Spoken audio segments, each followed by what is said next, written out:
It's extremely challenging.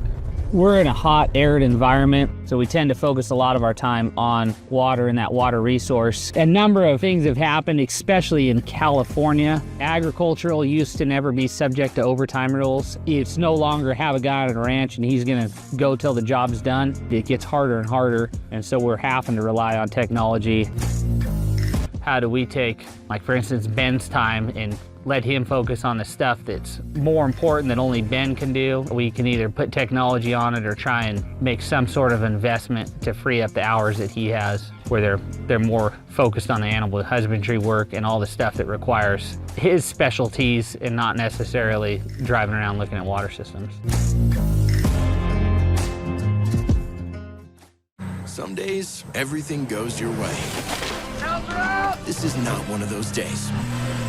Good thing the Gator XUV can navigate rugged terrain and haul whatever the day demands. Because when work happens, you've got a Gator for that. The Gator XUV, built for every kind of workday.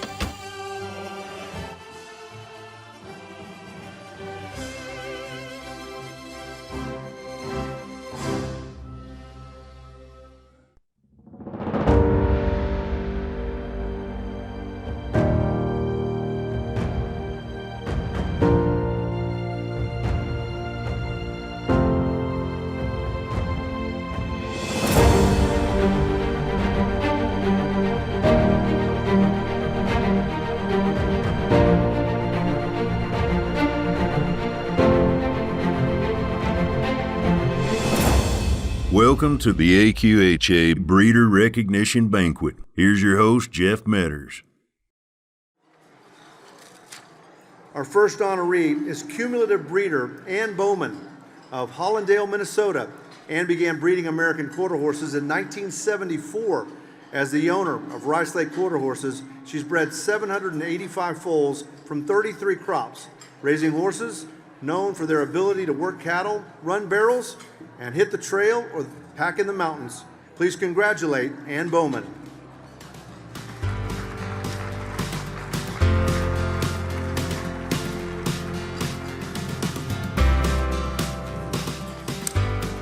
Hello. We call our farm Rice Lake Quarter Horses because it's on the top of Rice Lake. It's a drained lake bed. And I'll tell you a funny story. One Easter, I was trying to get a colt out of the mud, and I sunk in the mud up to my waist, and I lost my boots and I lost my pants. And everybody was going by on Easter Sunday. I'm trying to hide. That was because the mud is so bad. And, but anyway, I bought my first mare in 1968. And she was a pretty buck Oklahoma Star cross. And then I started doing line breeding on the old man, just mainly because that's the studs that were around. And I knew that I had to line breed to ratchet my style. And each generation I picked a different stud. I kept the two mares. Every 20 foals I kept two mares. I mean, two fillies to use as brood mares, and then changed and got a different stud. And I try to work with epigenetics. That means that horses can't have any traumas in life. And so you treat them like, I don't know, like cattle, I guess.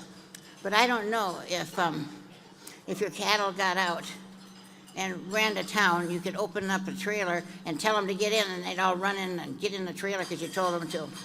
They seem to be able to read your mind, what you want. And then I started raising Hank Wieskamp horses because I went out to see Hank Wieskamp's horses. I thought he was dead. So I saw him out there and I said, "Hank, I thought you were dead." And he thought that was funny, so he took us out to dinner.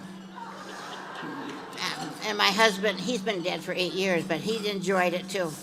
And then I would go out there at least once a year and we'd take videos, and then he would judge the horses and tell me which ones to get rid of, which ones to keep, and why.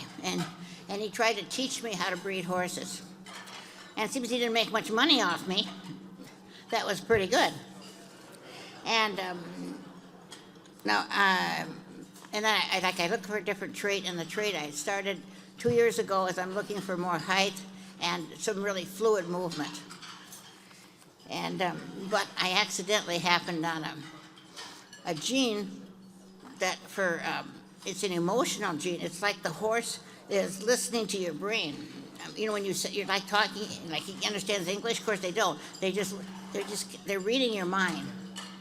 And so you could actually talk to the horses through your mind. And then I contacted the University of Minnesota, and I said, this is a good therapy horse. And they said, yeah, we're doing dogs, and this same thing we are doing with the dogs. And so we got to come and we got to pull hair. We got to start. We're going to use your horses as an experiment and try to isolate the gene for this emotional. It's not temperament, it's emotions that and make a good therapy horse. And then I've contacted a treatment center, and I'm going to put some horses in a treatment center and see how they react to the people. But you don't ride these horses, you just put them in a pasture, and then people go and they go, and the horse will come up to them, and it relieves their anxieties. But I'm hoping that this is going to work. But anyway, that's my newest thing. And I'm not quitting. I'm 81 and I'm not quitting. Bye-bye, thank you. Our next honorees are our cumulative breeders, Kirby and Debby Brumby of Goliad, Texas. Since 1974, the Brumbies have bred and raised a foal or two each year with careful intention. In 50 crops, they bred 109 foals, horses that have competed in Western pleasure, hunter under saddle, working cow horse, reining, roping, and 3-day eventing. And their sights remain set on the next goal, breeding a future world champion racehorse. Congratulations to Kirby and Debby Brumby.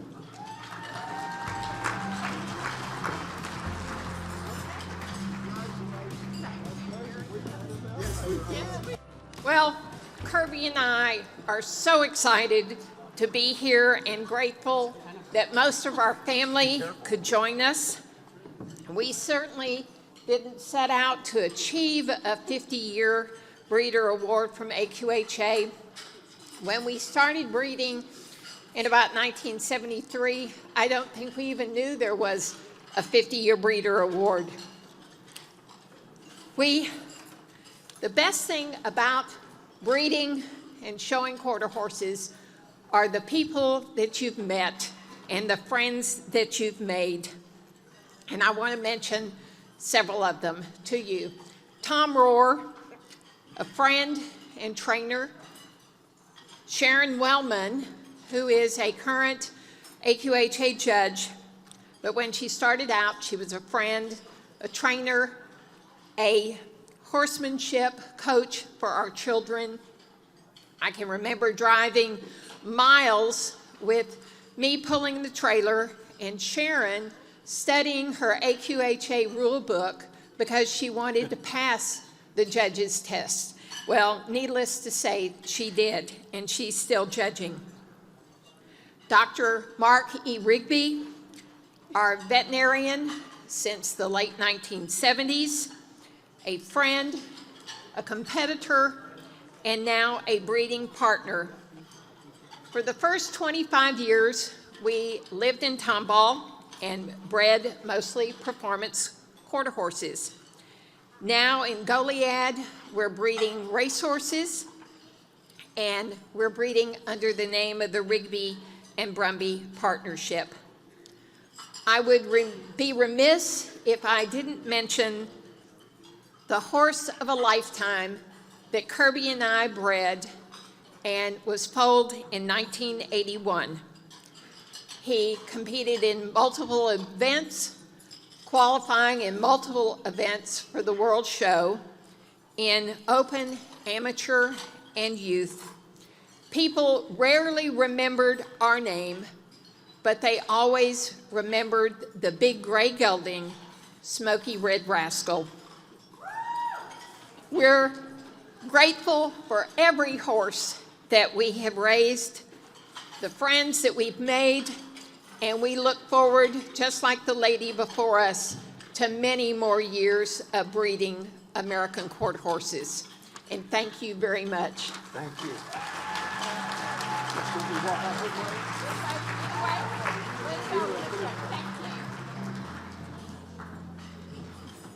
Our next cumulative breeders are Brian and Elaine Brown of Mitchell, Ontario. Since 1967, they have bred and registered 227 foals. Their breeding program reflects years of commitment to the American quarter horse and the traditions that sustain the breed. Please join me in congratulating Brian and Elaine Brown.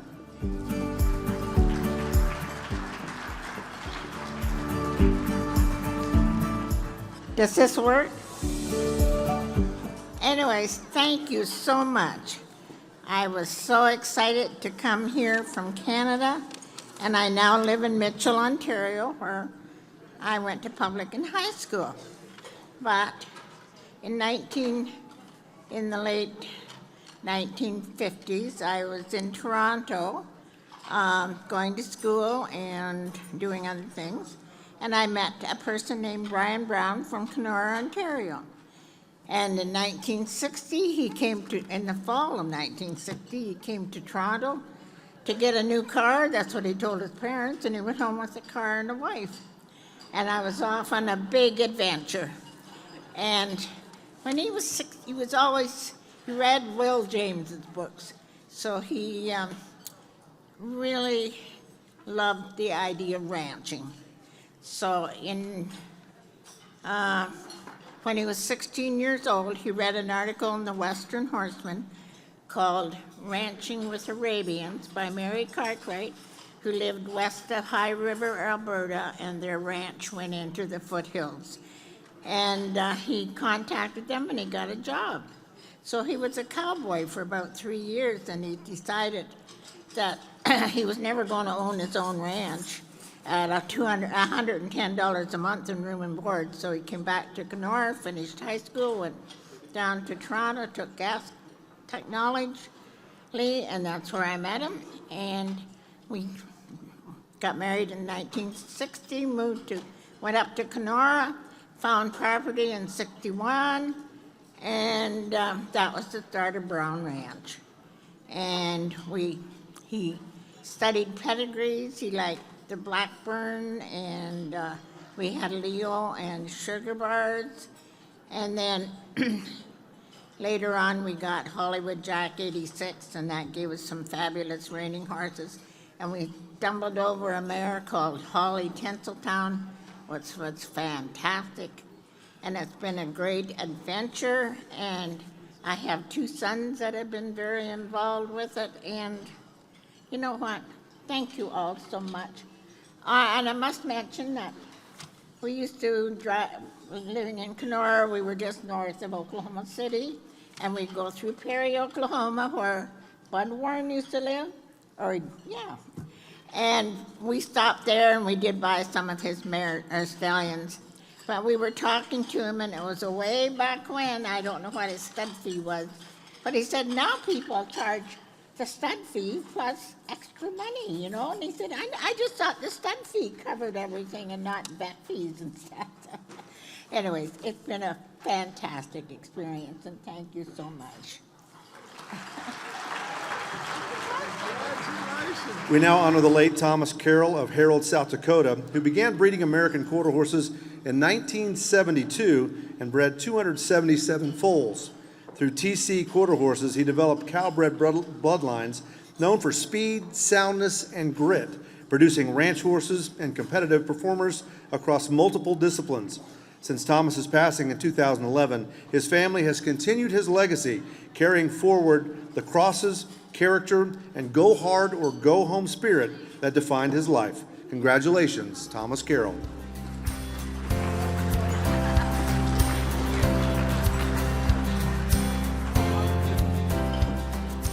I'm not too good at speaking, so I asked my granddaughter. She knows as much as I do about it. I will say one thing. When we bought our first quarter horse, it was kind of quiet in the house because we didn't have a lot of money back then.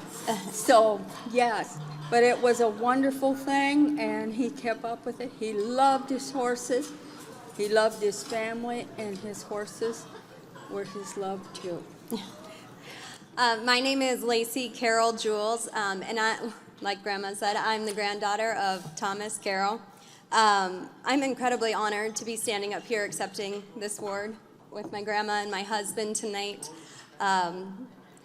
My grandpa began TC quarter horses in the 1960s, in the late 1960s in Harold, South Dakota, alongside his wife, Marlene, with a mare named Shenica Babe and a driftwood stud named Dunboy. Dunboy provided horsepower for the working Carroll Ranch for the next 2 decades. In 1991, with the acquisition of Ken's Twisty Frost, that's when the program really became elevated, and it grew to that new level. He was an own son of Sunfrost, out of a winning mare off the track, Miss Twisty Jet. She was out of Twister Jet, and Miss Cougar, a John Red mare. Frosty was a bay roan that passed on his great conformation, his really intelligent mind. He was so docile and yet extremely athletic, which he contributed to his offspring, producing many winners in the arena at all levels. Some of that success was my own, qualifying for the National High School Finals Rodeo in high school finals in barrel racing multiple years, and ending up 18th in the nation on our home-raised TC Boondock Dude. My brothers went on to earn various buckles and state qualifications throughout the years on TC quarter horses as well. My sister qualified for junior high finals twice in pole bending on TC Frosty Vanzy, who ironically enough went back to that first mare purchased, Shenica Babe. The success wasn't just ours. However, in 2009 at the South Dakota High School Finals Short Go, we counted 9 horses in the arena carrying the TC brand that year. To say we were humbled was to say the least. In 2010, Cody Moore would win Cheyenne in the bulldogging on Cowboy Talk, an own son of Ken's Twisty Frost. The program expanded with the stallion TC Classy Concho, who was kept to cross on Frosty's daughters.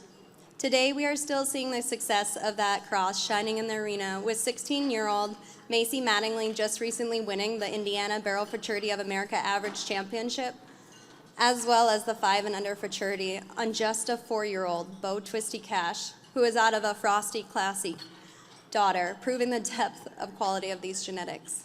Again, I repeat, a 16-year-old on a 4-year-old. In 2011, when I was 17, my grandpa passed away unexpectedly after a battle of cancer. He was in remission as far as we all knew, but God called him home. My grandpa was a horseman, a true artist of crosses, and he created such a legacy that today my husband Ben and I hope to carry on. They say a home builds you, but for me, and I imagine like most cowgirls, it's the horse. The greatest gift given to me by him was the horses that he raised that built who I am. My grandpa's resilience and legacy as a quarter horse breeder leads us with a lot to aspire to. From our entire family, I just want to say thank you all for recognizing his years of dedication in such a brilliant, beautiful way. This is an absolute honor. Thank you.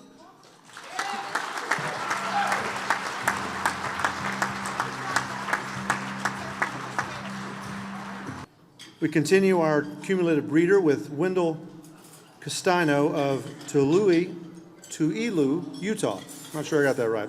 Wendell began breeding American quarter horses in 1965 and has bred 116 foals, guided by proven bloodlines such as 3 Bars, Leo, Pepe Sam Badger, Skipper W, and Doc Bar. Wendell built his program around horses that are smart, sound, and good-minded. Congratulations to Wendell.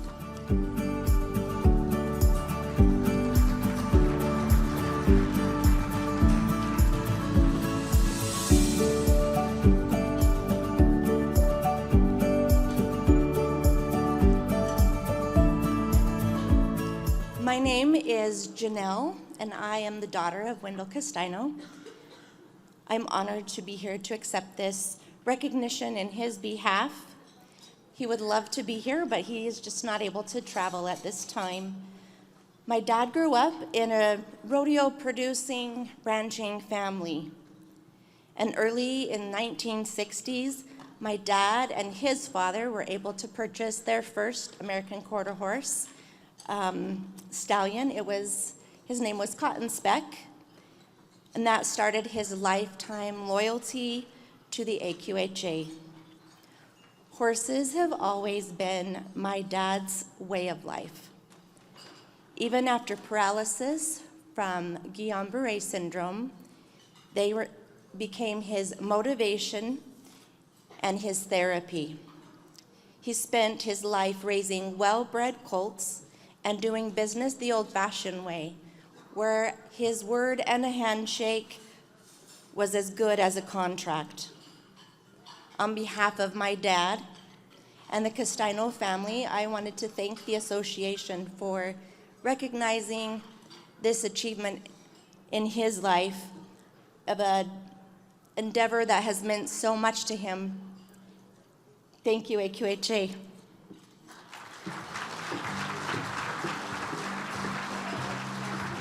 We turn now to cumulative breeder Coronet Farm from Galesburg, Michigan. Since 1973, Coronet Farm has bred 130 foals. Founded by Stephen and Nancy Murray, the program grew into a focused racing operation guided by a commitment to substance, soundness, and quality over quantity, producing standout runners such as Indiana Horse of the Year, Beach Treat, and All-American Quarter Horse Congress Futurity winner, He's Fast for the Cash. Congratulations to Coronet Farm.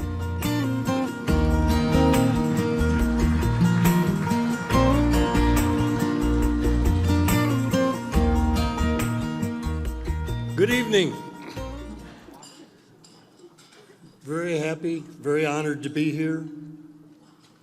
Kind of surprised to see as many people that have been on the same long journey that I've been on. We've had a lot of fun over the years. Been very fortunate to meet a lot of wonderful people in the quarter horse industry from all over the country. Been a real pleasure meeting many people. That's probably the best part of the whole journey is meeting all the wonderful people in the industry. We kind of got started in the horse business as a fluke. We'd never had horses, and we happened to meet my wife's folks at an auction. And we kept looking at all the horses in there. Didn't really go there with any idea of buying anything. And this one black stallion kept walking by us, and we kept noticing him throughout the course of the auction. And he finally went into the ring, and we made the mistake of raising our hand once, and we were in the stallion business. So. That was the start of this long road. It's been a lot of fun, been a lot of challenges. You've all been in this long enough to have gone through the many highs and lows that are part of raising horses. But it's interesting to listen to the different ideas from people all over. One little anecdote I had was that a number of years ago at the Heritage Sale in Oklahoma City, we were staying at the same hotel with Spencer Childers, which I'm sure many of you recognize that name. Breeder, the world champion, Bono, a number of years back. And we got to know him fairly well because he had some connections for business in the Michigan area.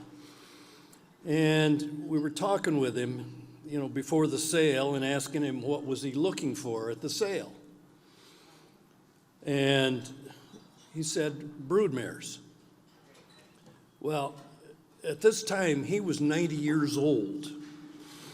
So it seemed a little odd that, someone of that age would be looking down the road of what they would get out of broodmares at that point in time. But he was very dedicated to the industry and quarter horses and very successful, a real gentleman. Again, thank you.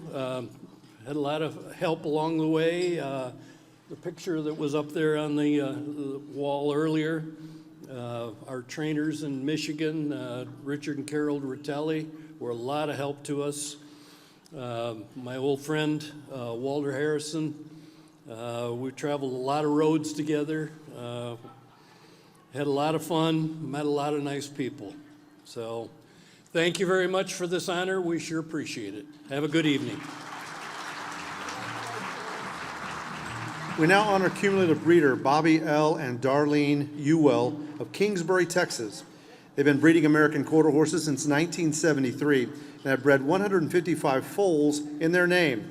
The Ewells' Caddo Creek Ranch. They built a respected cow horse program guided with quality over quantity, strong mare lines, and a faith-filled commitment to honesty with the next generation ready to carry it forward. Please congratulate Bobby and Darlene Ewell.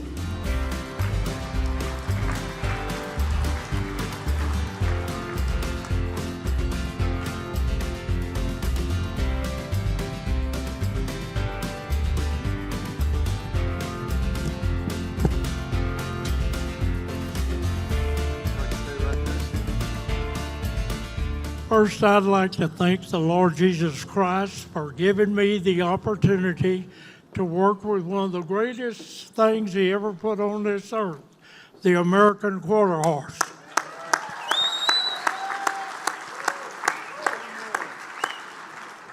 And secondly, I would like to thank the AQHA because they are giving me and my family an award of something that we have loved to do for 50 years. Thank you.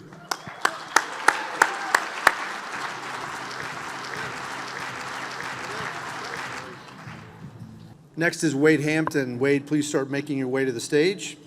Wade Hampton from Westville, Oklahoma, began breeding American quarter horses in 1973 and has bred 376 foals. His breeding program reflects steady work and a lasting connection to the American quarter horse. Please congratulate Wade Hampton.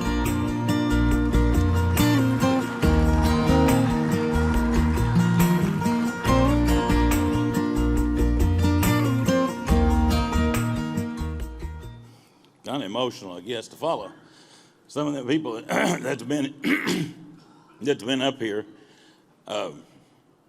Start where I come from was I had a little Shetland when I was a little boy. My dad was going to buy me a big horse, so he went to town and bought it. He had a feed store at Westville. There was a guy down the road up there in town had a horse that kids was riding. Dad said, "I bought you a horse," and he brought this bay mare home. Her name was Speeding Beauty. You can look her up, and she wasn't much to look at, but she was probably about that wide. And he said, "She's gentle, and there's 4 kids riding her in the yard when I bought her. Understand, she's about this wide." He said, "You can't ride her till we get her fattened up." So I've told that we have a production sale, and this year be our 41st production sale there at the ranch. And one of my phrases to them people is when they come buy our colts, keep the bucket low on the wall and keep feeding the bucket.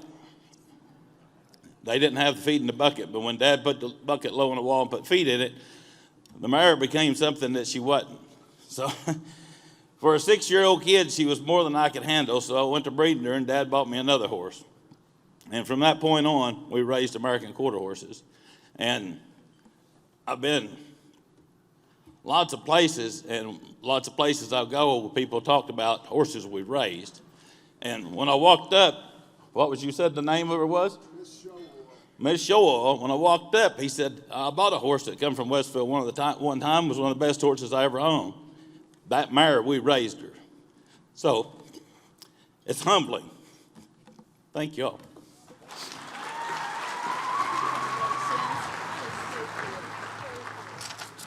Mary Hannagan, please start making your way to the stage. She's our next cumulative breeder from Penfield, Illinois. Mary's been breeding American quarter horses since 1973 and has bred 136 foals in her name. Over the years, her program has produced world champions and top performers in reining, cutting, and ranch events, earning nearly 4,000 AQHA points and success in ranch horse, NRCHA, NRHA, and NCHA competition. Please join us in congratulating Mary Hannagan.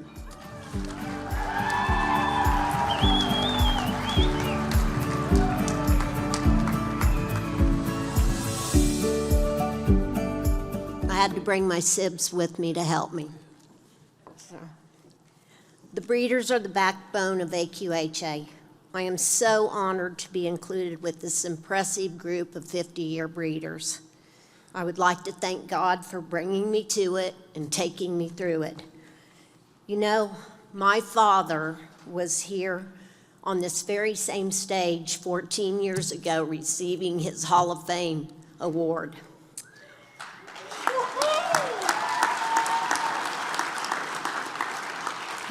He became famous for having a story to tell about everyone in the room that night. He would love to have told more stories about everybody if he'd had more time. I had to sign in blood no more than 3 minutes for my speech.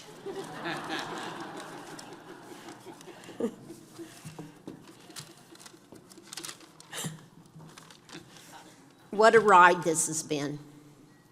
I bought my heart horse, OK Coyote, in 1996, sired by Doc Coyote out of OK San, by Pepe San. Coyote was 10 years old and had just 6 foals. Coyote already had an impressive show career, starting with a high composite score at the 1989 NCHA Futurity, going into the semifinals with Tom Lyons riding. OK Coyote passed in 2016 at 30 years of age. His total foals were 465, with total earnings of $2,656,000, and $2.3 million of that was in cutting.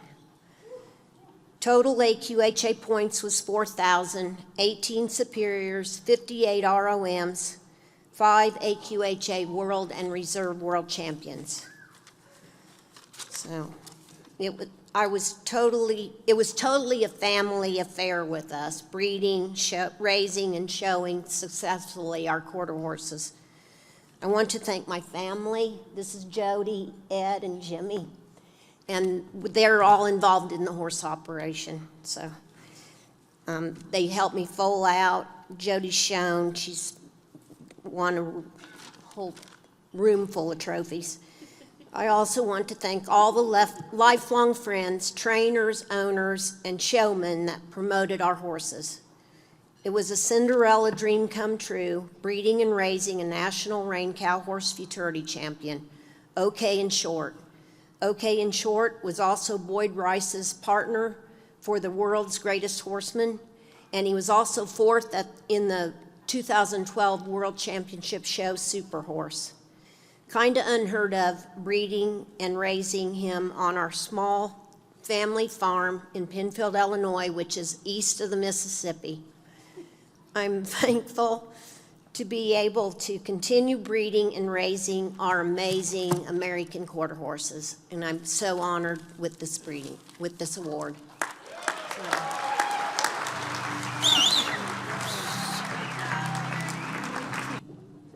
KT Cattle Inc. started making your way to the stage. They're our next cumulative breeder. From Amado, Arizona, KT Cattle Inc. first registered American quarter horses in 1952 and has bred 599 foals built on foundation bloodlines. Their program produces durable ranch horses, recognized as the 2022 AQHA Ranching Heritage Breeder of the Year. KT Cattle Inc. reflects generations of family stewardship and horses as hardworking as the people who raise them. Congratulations to KT Cattle.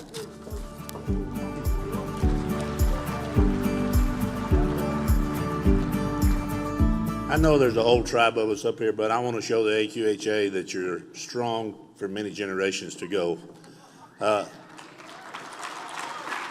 My grandkids here are the 6th generation of my family to be in the ranching business. I always tell everybody we're not smart enough to do anything else, so that's what we do. But anyway, I want to introduce everybody and I'll continue on. This is my wife, Amy Best, my son, Clancy Best, his wife, Keisha Best. Casey Best is my daughter-in-law. Trey Best's mother, son. Sandy Mullen and Toby Mullen have been with us for 30 years. This is Hondo Best, my grandson. JC Best, my granddaughter. Flint Best, my grandson. And Morgan Best, my granddaughter. So it all started My dad won a horse at Santa Rosa, New Mexico in the Calf Roping, and it was in 1951. That was the first one we had to register, and he continued on, and we picked up from there. So it's went from that. We try to raise one.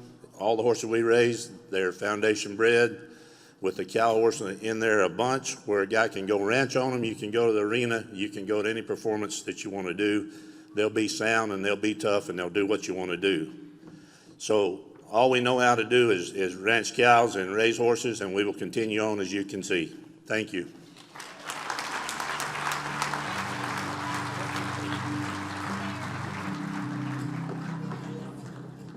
Betty Frost McAleer, please start making your way to the stage. She's our next cumulative breeder from Brookshire, Texas. Betty first registered American quarter horses with AQHA in 1949 and has bred 84 foals in her name. Guided by the King bloodlines, she admired alongside her father, Vernon Frost. Betty built a breeding program that preserves and strengthens those bloodlines today. Congratulations, Betty Frost McAleer.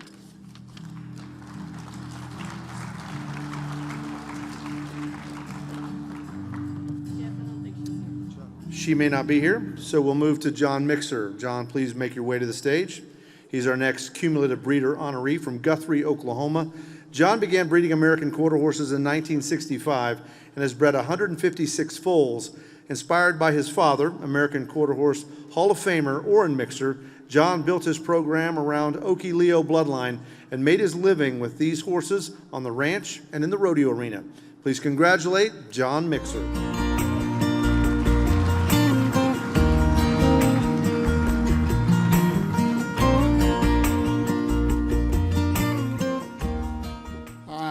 I look back now, getting old, and I think I was the luckiest kid in the world growing up to have Orton Mixer for my dad.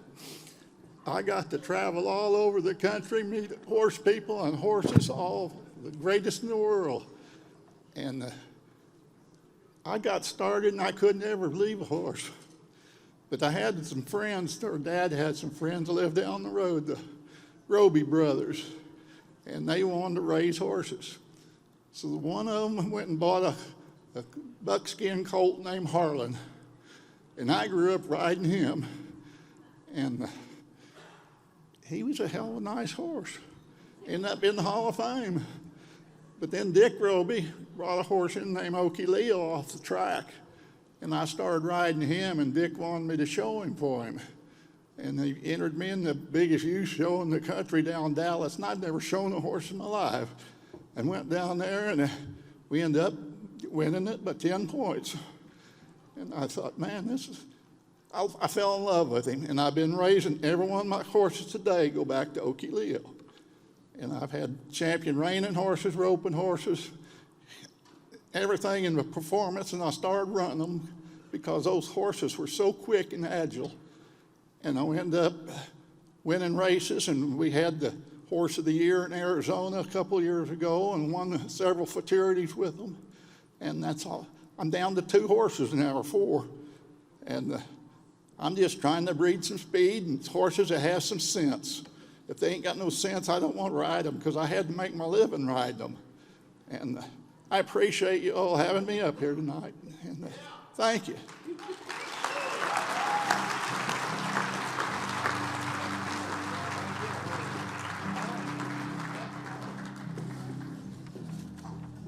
I know I've talked about it before, but Orton Mixer is one of the most amazing characters I think I've ever met in my life.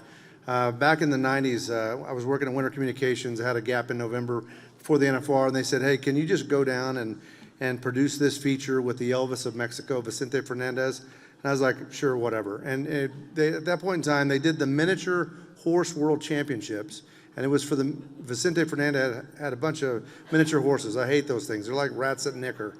But I went down there. They said, you get 1 hour. You get 1 hour with Vicente. So I was like, okay. I said, I'm going to get there before dawn, have him come down about 9 o'clock. At 8 o'clock, Vicente shows up. And I said goodbye to Vicente that night about 9 o'clock. I was summoned to his bedroom. He's like, mi casa, su casa. Anytime you come to Guadalajara, you stay with me. But in his house, he had this amazing painting. And it was him on an Appaloosa horse overlooking Hereford cattle in the valley. And I was like, Vicente, you know Jon Mixer? And he goes, oh, he went on, and he's like, oh, he came and stayed with us. He did that portrait. And he told so many Orton stories. But I guess the dilemma for Orton was he paid him in cash. And for Orton, he was just trying to get the cash back across the border without getting caught. It's a movie. That guy's life, I'm telling you. It's a movie. He was something else. We need William Billy Morris to please start making his way to the stage. He's our next cumulative breeder from Augusta, Georgia. He's been breeding American quarter horses since 1973 and has bred nearly 2,000 foals through Creek Plantation.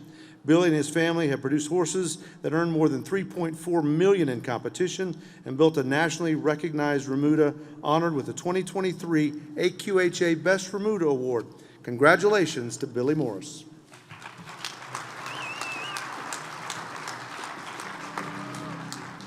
Good evening. My name is Susie Morris Baker, and I'm the daughter of Billy Morris. And unfortunately, he woke up with a little gravelly voice this morning, so he asked me and my nephew, William Morris V, to say a few words on his behalf. We are so thankful and grateful for the AQHA and this award. And my father's love affair with horses started about 3 years old. His grandparents put him on the back of a horse, and as you all know, horses get in your blood. And that's what happened with him. That went on to his first career as throwing a newspaper route on the back of a horse. And later in life, when he met my mother and they got married, Sissy Morris, they bought a small piece of land in South Carolina, and they wanted to pass on their love of horses to their children. And they bought some horses, and Dad started breeding and teaching us about horses, and future generations of Morrises are now already in the business and loving it. And I can remember as a child having all these AQHA papers lined out, and we were trying to name all the foals, coming up with creative names, and I always thought that was so much fun. But I'm not sure if Dad set out to do this for 50 years, but at 91, now I'm wondering how far we're going to go. So, William. My nephew, William, has taken a keen interest and has also gotten bitten by the bug and has really enjoyed this hobby with his grandfather.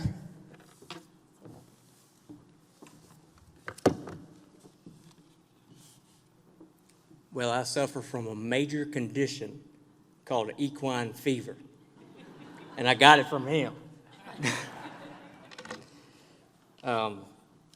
Before talking about the 50-year award, I'd like to really publicly thank Granddad for all he's done for the American Quarter Horse Association and the equine industry with Western Horseman, Quarter Horse News, MBHA, the Augusta Futurity, Equistat, and a whole bunch of other things. I mean, you've done so much that's had an influence on everybody in this room.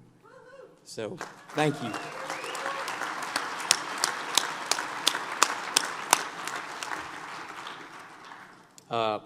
It is a real honor and accomplishment to make it, to be a 50-year breeder. So much goes into breeding horses, everybody knows that. And I'd love to congratulate everybody that's getting an award tonight.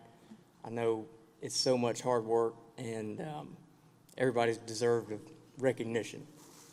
I'd like to thank everybody in this room who has supported us, our family, the relationships and friendships we've made through this whole time. It just means so much to me and our entire family, so thank you. And we couldn't do this without a great staff at Creek Plantation. I mean, they need just as much recognition for this as we do. So, and everybody that's been raising horses knows that it takes so much. And I finally want to say, God willing, I'm going to be here in 50 years getting the 100-year breeder award. So thank you.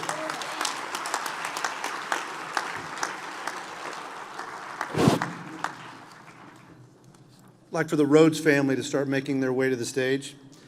And while I'm breed shaming and punching down on miniature horses, I had to go to Oklahoma City for a meeting, and I had to go to the Morgan Horse World Championship show. And I don't know that I've ever paid any attention to Morgans. And being a diehard American quarter horse enthusiast, I felt like I was doing something naughty when I walked in the place. But I looked around and looked at those horses, and the first thing I thought was, why? So serious, like, why? And I said, hey, I got a motto for you guys. I'd rather ride a moped than a Morgan, but they didn't take it and run with it for some strange reason. I don't know why. Well, anyway, our next cumulative breeder is Dean and Sharon Rhoads of Tuscarora, Nevada. They registered American quarter horses in 1969 and have bred 710 foals, continuing a generational ranching tradition that began in 1943. They built their program on raising practical cow-bred horses. Today, the E-Cross brand remains a proud symbol of family, function, and tradition. Congratulations to the Rhoads family.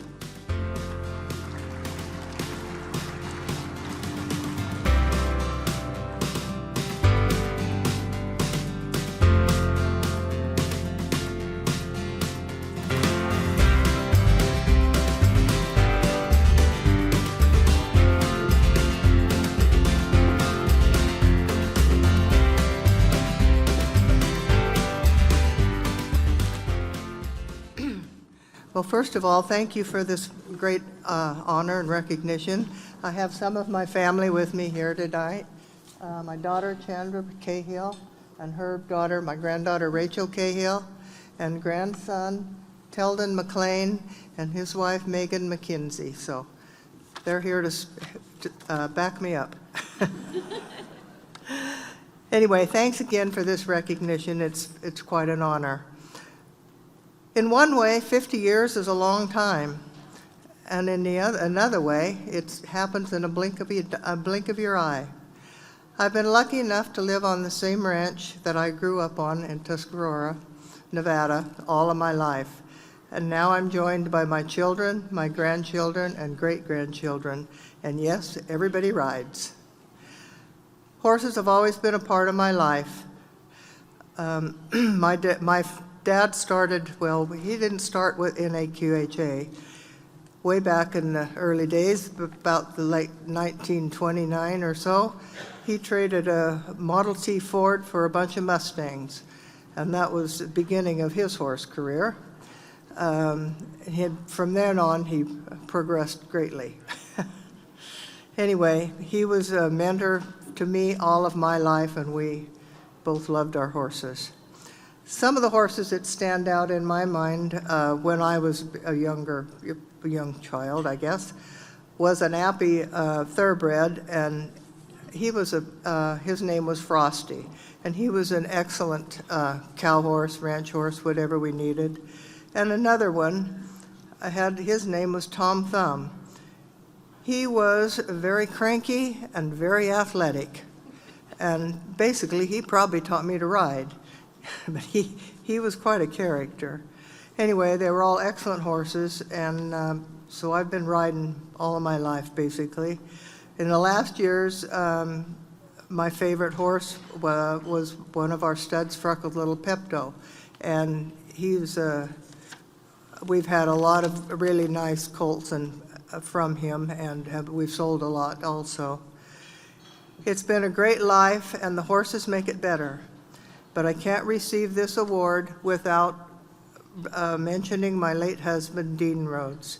While he wasn't as horse crazy as I was, he definitely had a huge contribution to our horse program.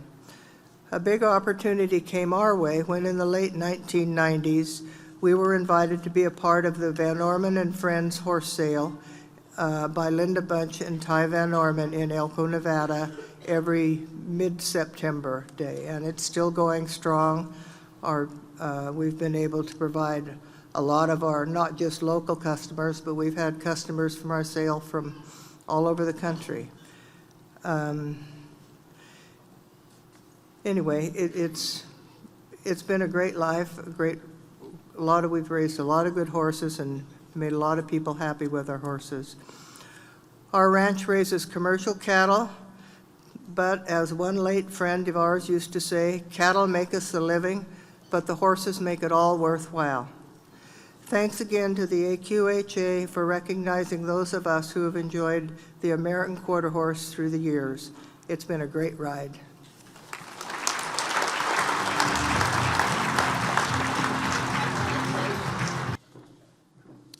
We need the Winters family and Spring Valley Ranch to start making their way to the stage. They are our next cumulative breeder. Spring Valley Ranch, owned by Matt and Cassie Winters and family from Volga, Iowa. The ranch began breeding American quarter horses in 1957 and has bred 173 foals in its name. Founded by W.L. and Arliss Miller, Spring Valley Ranch helped shape Iowa's early quarter horse history and continues to produce versatile, practical horses built to work cattle and serve generations to come. Congratulations to the Winters family and Spring Valley Ranch.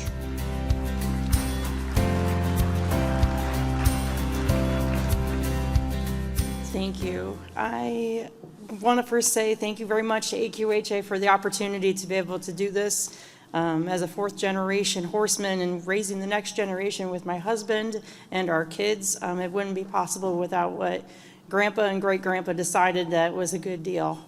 I remember as a kid, my grandpa would sit at the chair at the front of the table, get on that telephone, and he was calling people all the way around the country. And it was in that and that inspiration that I got to sit and learn pedigrees and really got to see how the industry worked at that point in time. And from there, it just kind of sprung as a well. And as the spring is in the hills, as our ranch is called, Spring Valley, lots of horses had passed through those hills, and the opportunities to meet some really incredible people that have made an impact on this industry. I feel so fortunate with my husband, who has come behind me, and we have done this together, arm in arm. Looking forward to the next 50 years of putting this together in Iowa as Ranching Heritage Breeders and continuing the legacy. Thank you.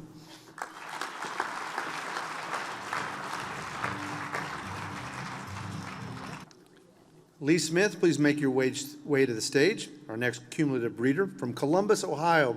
Lee began breeding American quarter horses in 1972 and has bred 513 foals.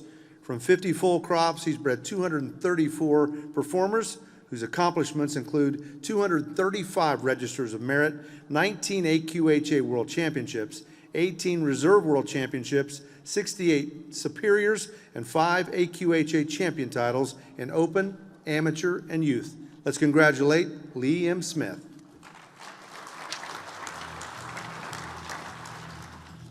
Don't think that he is here, so we'll move to Rex Taylor. Rex, please make your way to the stage. Continuing on the cumulative breeder trail, Rex is from Wolf Point, Montana. He began breeding American quarter horses in 1967 and has bred 112 foals.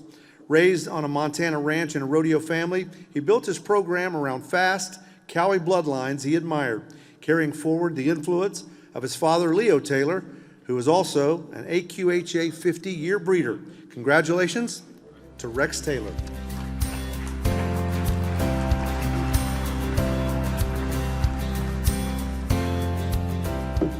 I'm Troy Taylor, Rex's son.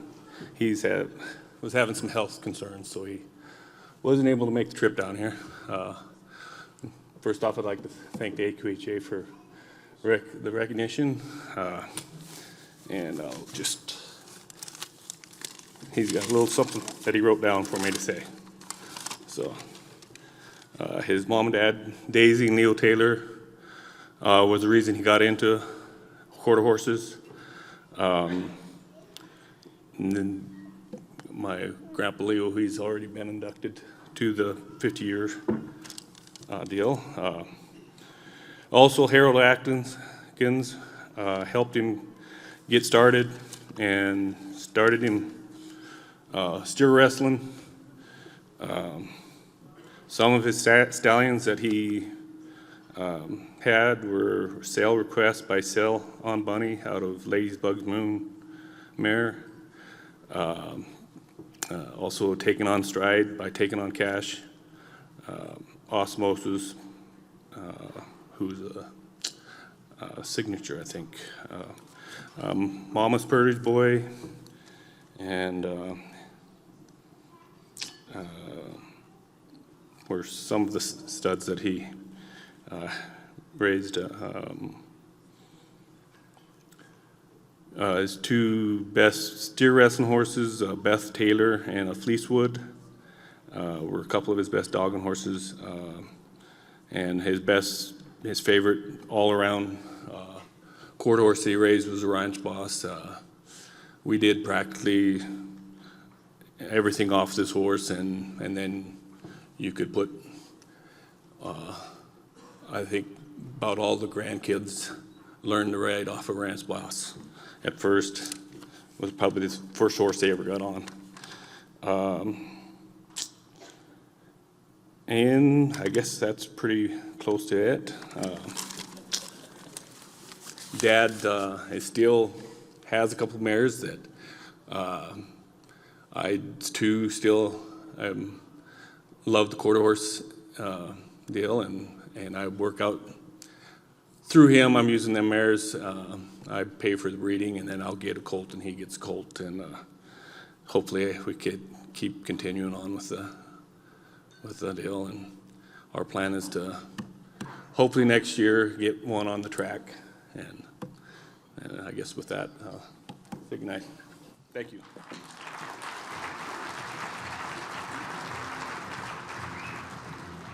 Robert Vigen, please start making your way to the stage. Robert is from Castor, Alberta.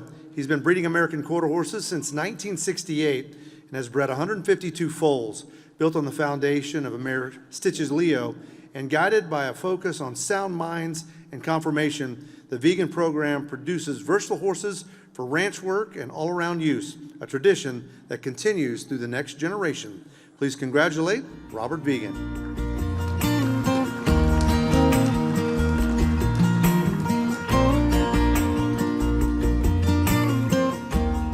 Hi, my name's Alberta, and Bob's too shy to speak in front of a crowd, so guess who got stuck with it?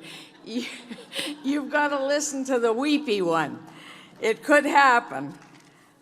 On behalf of Bob and myself at Barrow v. Quarter Horses, we wish to thank the association for this honor that we've received. We started raising registered quarter horses and have enjoyed it in central Alberta for all of our married life. We'd like to acknowledge Ivan Fitzsimmons of Hanna, Alberta, who raised and imported horses. He sold us our first quarter horse, Stitches Leo. Her dam was Blondie's Toots. She only had 2 filly foals in her entire life, the one we got and her very last foal. The rest of her foals were all stud colts.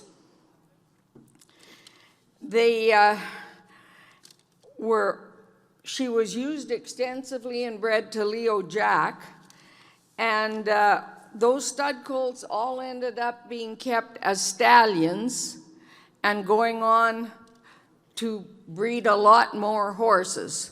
So Ivan did a lot to advance the quarter horse industry in our area. A lot of the mares that were brought to him weren't registered quarter horses or anything like that, but they did really improve the quality of horse flesh. Ian McRae of Hardisty was always also a big help to us. We bred many mares to his stallions and purchased 2 of our herd sires from him. All of our mares trace back to Stitches Leo, that first horse. She was also the horse our daughter learned to ride on. Our horses go back into bloodlines like Leo Jack, King Leo Bar, Doc Bar, Two-Eyed Jack, and Impressor, and Buxton Moor. All of our horses have genetically clear pedigrees. We've tried to raise good quality horses for ranch work with good dispositions. We raise useful horses for the ranch work and other activities that people choose to do.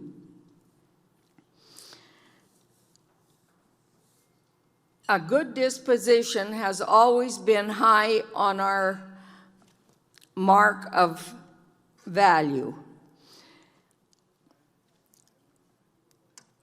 We haven't made $1 million and we haven't won any world shows, but I think we have made an impact on the ranch horses in our area and other areas. We've raised them to be good cow horses and ranch horses, and we've enjoyed every moment of it.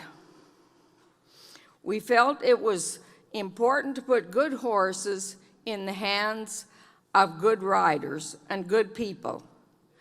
We're honored here tonight to have 3 generations of our Bar OV quarter horse family with us here. They were too chicken to come on stage, but they are here. Thank you.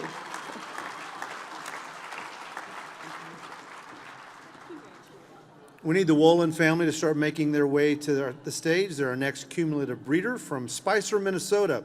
They've registered their first American quarter horse in 1972 and have bred 144 foals. From a $500 mare purchased during veterinarian school, they built a well-respected program through decades of leadership and service. The Wohlin family has paired competitive success with lasting dedication to the American quarter horse. Congratulations to the Wohlin family.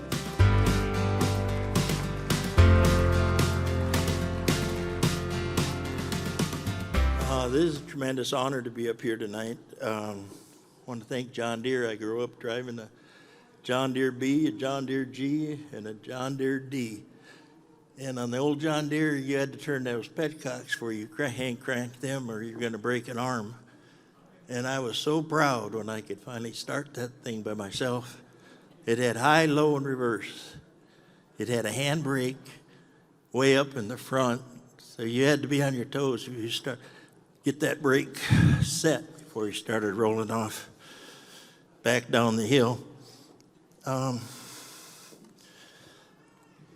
folks were both farmers. Dad milked Holsteins. We did have a horse around because my sister wanted one, and sometimes she'd let me ride it. Judy's dad farmed. They both started with teams of horses. Her dad traded horses. He traded cattle. I milked a few cows, went into beef cows. So she always had a horse to ride. And we were in high school. She's a whole year younger. And I know she looks 10 years younger, but it's only a year. And we had a study hall together, and she's always laughing at something. So I thought maybe I should get to know her better, so I asked her out on a date. She said no. How could she say no to this? But she did.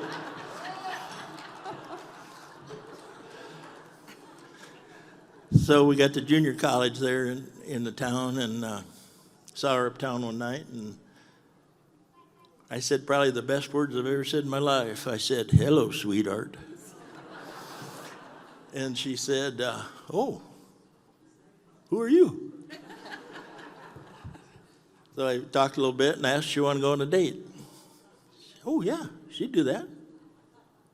She came to her senses finally. It took a while. So we ran home, told my mom, I need a pair of cowboy boots. I'm taking a cowgirl out. She goes to the Sears catalog, orders me a size 10.5, pointy-toed, rough-out cowboy boot with a high heel. It comes the day of our date. So I put them on with some effort. I go get her, and we go see Texas Across the River with the Rat Pack in it. One of the funniest movies we've ever seen. We're in the back row. She laughed so hard I thought we were going to get kicked out. But we didn't. But my feet started to hurt so dang bad I tried to take my boots off half the way. They were uncomfortable. I'd been wearing farm boots my whole life. So we got to dating a little bit, and then I was was lucky enough to get admitted to veterinary school at the University of Minnesota. But I had to come home every weekend because that's where she was. So my grades probably weren't the best right then. So I told her, if you want me to finish this year school, we better get married. And she said yes. She was getting a little smarter here. And then we got married. And she wanted some horses. She's had horses her whole life. So we had a guy in town that was raising some Arabs. And, you know, Arabs kind of pretty to look at. So we bought a 7/8 Arab, had a strip and 4 white socks, gorgeous. So while I was in school, we were kind of training her a little bit because I didn't know nothing, and she was teaching me what to do. And we took her to a little open show down there, and the rest of the horses didn't move like she did. And it took another year. We got her to lope with her head down. We got her to be quiet. And then we decided that was a lot of work. Why don't we just buy a quarter horse?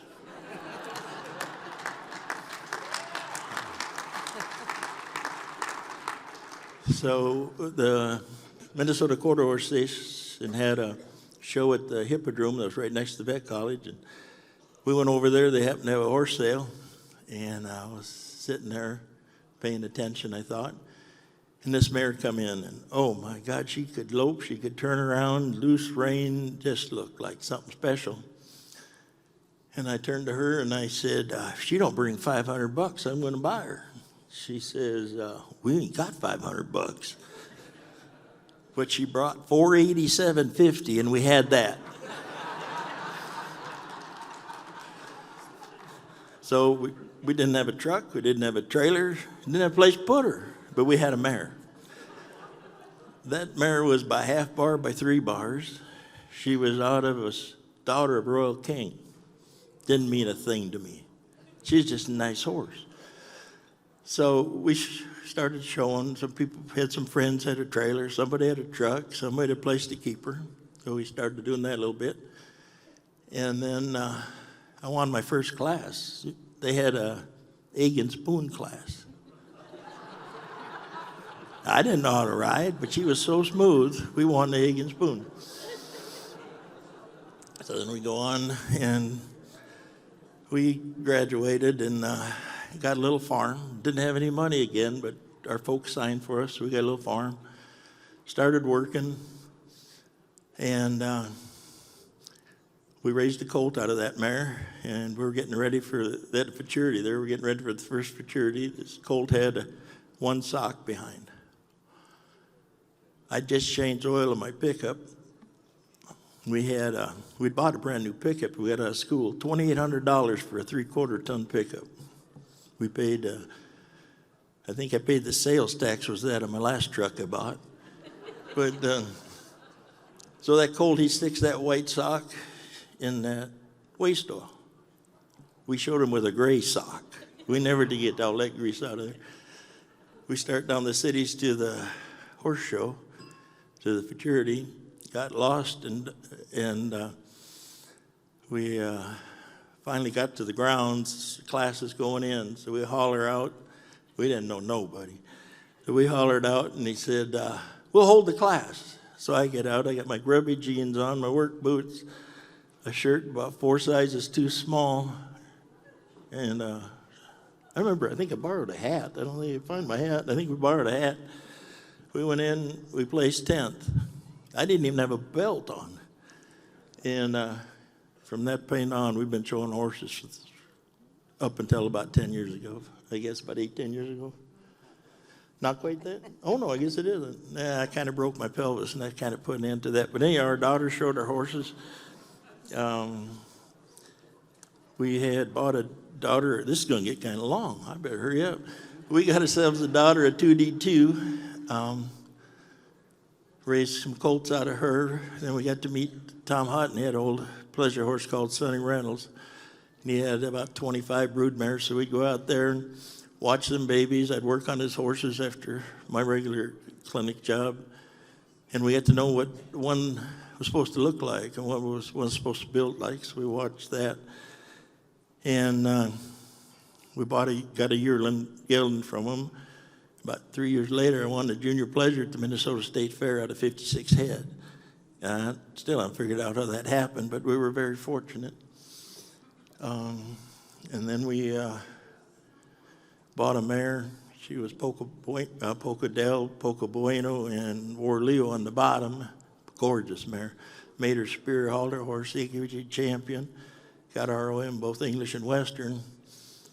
And we bred her to a horse called Barflower, spear halter, EQHA, and ROM. We raised a colt called Sir Barflower. We went on to stand him at stud. I showed him as a futurity as a 2-year-old. He was second Minnesota futurity. Showed him he went on to get a superior in both amateur and juniors, a 3-year-old stud. Went to the World Show, got 10th. Started breeding some mares. His colts went on to win about 5,000 points, about 68,000 and then 58,000 in futurities. And we made a ton of superiors. I was going to list them all, but that's going to take too long. But see Mr. Metters here. We watched him on TV so doggone much. I feel like I know the man. He's got the smile. He can talk to anybody, and he can tell you a story that started yesterday and ended tomorrow. I mean, he's just a fantastic human. We watched a couple videos of the breeders on YouTube. And I said, well, Brinkman's going in. We'll listen to Mr. Brinkman. He'll tell us how to run this thing. Mr. Brinkman walked up here and he said, thank you. And he left. That was about it. And then it dawned on me, everybody knows the Pitcher Ranch and Jim Brinkman. Ain't hardly any of you know me. So I thought I'd better tell you a little bit about us. But we did. Thank you.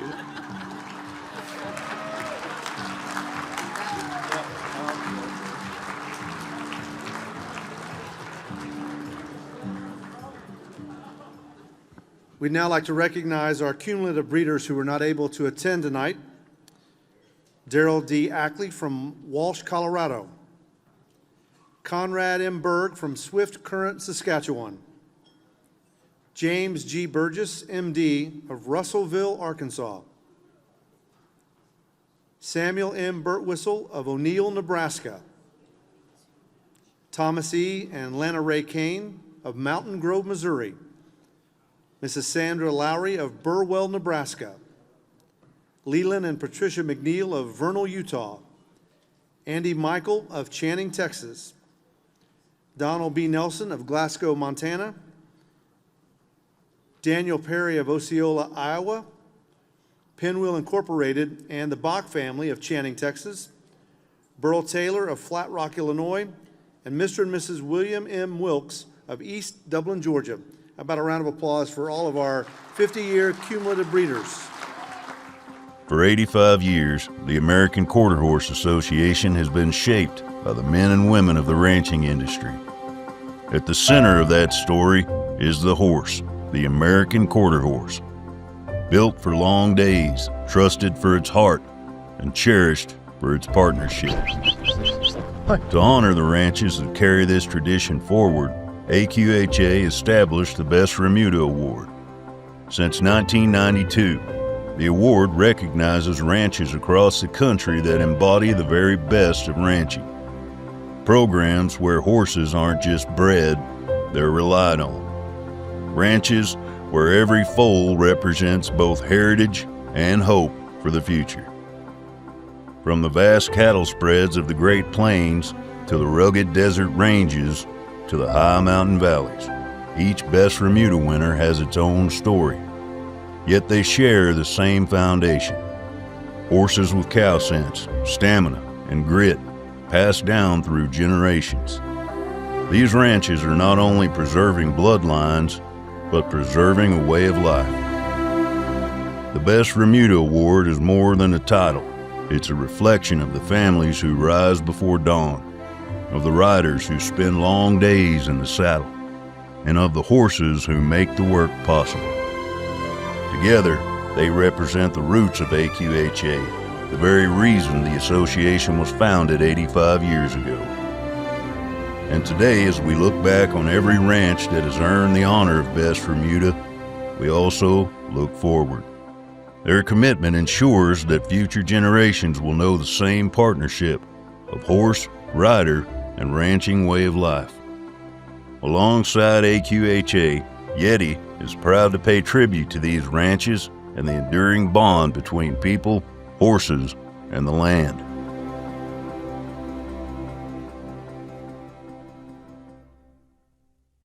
Next, we recognize the 2025 AQHA Top Money Earning Ranch Heritage Breeder of the Year, Rob A. Brown Ranch of Stenna, Texas. Last year, horses bred by Rob A. Brown Ranch earned a combined total of nearly $19,500 competing in AQHA Ranching Heritage Challenges. Come on up. The ranch's top performer, Over the Legal Limit, RAB, earned more than $5,500, reflecting the depth, consistency, and purpose behind the breeding program. For ranching heritage breeders, these numbers represent more than a paycheck. They represent years of careful decisions, mares selected with intention, stallions chosen to strengthen the line, and horses raised with the expectation that they can go work in the morning and compete in the afternoon. That is the heart of the Ranching Breeders Program. In recognition of this achievement, Rob A. Brown Ranch will receive a specially designed Don Rich saddle. Congratulations to Rob A. and Tally Brown on a standout year in this well-deserved recognition.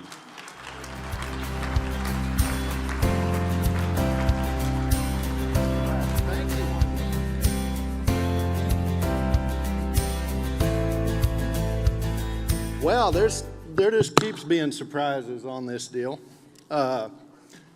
First of all, I want to introduce my wife, Tally, because none of this would be possible if she didn't help keep all this stuff together. And get up here. Sorry. Just get. All right, and then these are two of my daughters, and they have been involved in the Ranching Heritage Breeders Program, and I was honored when they found out that the ranch was receiving this award that they decided to come join us here at the convention. This is their first convention, and I think there's been a Brown at every convention to the best of my knowledge. But I want to thank Karen McQuistion and her staff and all that they do for Ranching Heritage Breeders. I want to thank Johannes because it was his idea as president that he wanted to get ranchers back more involved in AQHA. And so we started the Ranching Heritage Breeder Program. And some of my children, Tally and I have 7, and they all enjoy horses. And we've, I think, every year been at one of the Ranching Heritage the Ranching Heritage Challenges event. We were, my son Miles was at Fort Worth, the first one, and it really lit a fire under him. And so when this award is for 2025, and I just got to thinking about this just the last few days, what all has happened for the Brown family in 2025. We did lose my dad in November, and but he was lived a very full life, and it was a great honor, the service that we had and all the people that were there. And anyway, he's in a much better place. But our year, I got to thinking as far as accomplishments, started here at South Point in April. One of our heritage bred horses, my son Miles brought out here, and we won the non-pro bridle. And then in June, we went to the Ranching Heritage Challenge Finals in Amarillo, and we had a lot of success. I had 2 grandchildren and 4 children, and we showed 12 or 13 head, I'm not sure. We we gathered them all up and we entered everything you could enter. And so we had our oldest son, R.A., won the Ranching Heritage Challenge Cowboy class. His son, Trey, my oldest grandson, he won the youth heading, the youth steer stopping, and let's see, this young lady right here won the amateur breakaway and amateur heading, and son Miles on the horse that he won the non-pro bridle here at the Stallion Stakes at this fine facility. He won the steer stopping on that horse, on that same horse, and Lydia, she won the cowboy breakaway class and the cowboy steer stopping. And then Miles won the amateur ranch cutting and the open ranch cutting. And we placed some places below that. But anyway, we had a very good finals. And so then in August,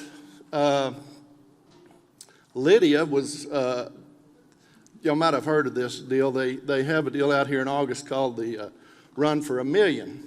And we've been fortunate enough to be invited to their Ranch Horse Challenge. And so Lydia was representing us on the little horse that she won the breakaway on in June. And it's been several years since he'd been shown in a working cattle class. But there was, I think there was 8 cowboys and 1 cowgirl. And anyway, she ended up with the high score and won the Run for $1 Million Ranch Horse Challenge.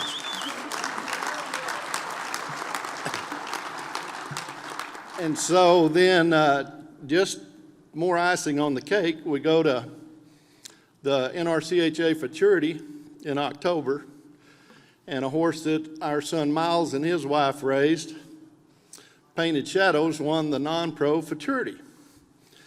And is a highlight of the year. And then just to kind of top that off and finish this deal up, he went to the World's Greatest and the NRCHA there in February in Fort Worth. And after he won the non-pro Futurity, he had to make a decision, and he became an open rider, and he ended up on Painted Shadows. He won the Derby, the Open Derby. And so it's 2025 has been a great year for the Brown family, and we appreciate everything that Karen McQuistion and her staff does, and appreciate all ranching heritage breeders. And I would encourage all of you, because I didn't grow up showing horses. We always had horses. But when this Heritage Breeder program started, I got my kids involved, and they learned to show and gain confidence enough to move up from that level to some bigger levels. And I would encourage any of you that have any interest to, if you're a heritage breeder, or buy you a heritage bred horse and come out and play. Thank you very much.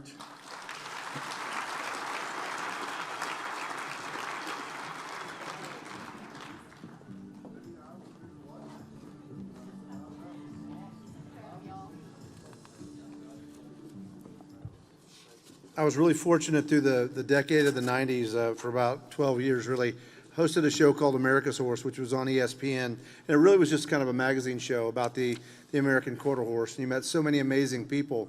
And during that time, they started the Remuda Award.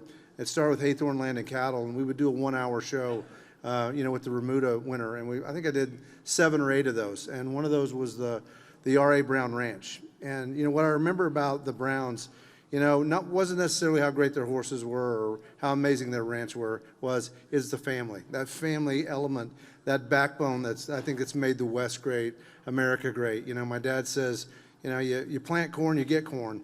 That's a great harvest. That's an amazing family right there. Just a sidebar.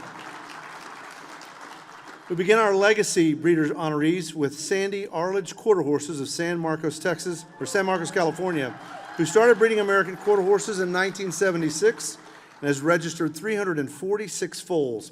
AQHA past president and American Quarter Horse Hall of Famer Sandy Arledge built a nationally respected program standing influential stallions that included Jiggy Bar and world champion sires Triples Image, I'm a Smokin' Zipper, and Texolina. Her American quarter horses have earned thousands of AQHA performance points and national recognition, reflecting both competitive excellence and visionary leadership in the American quarter horse industry. Please join us in congratulating AQHA past president, Sandy Arledge.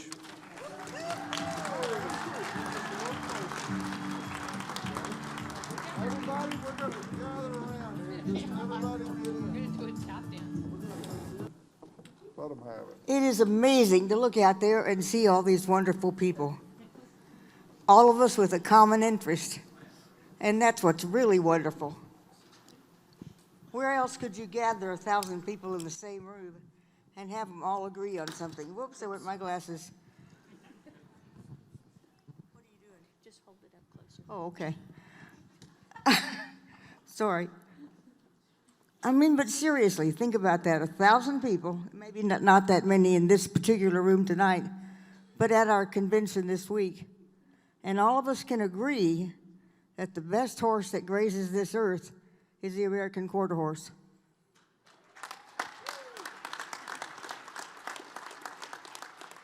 If that doesn't give you goosebumps, you'll leave now.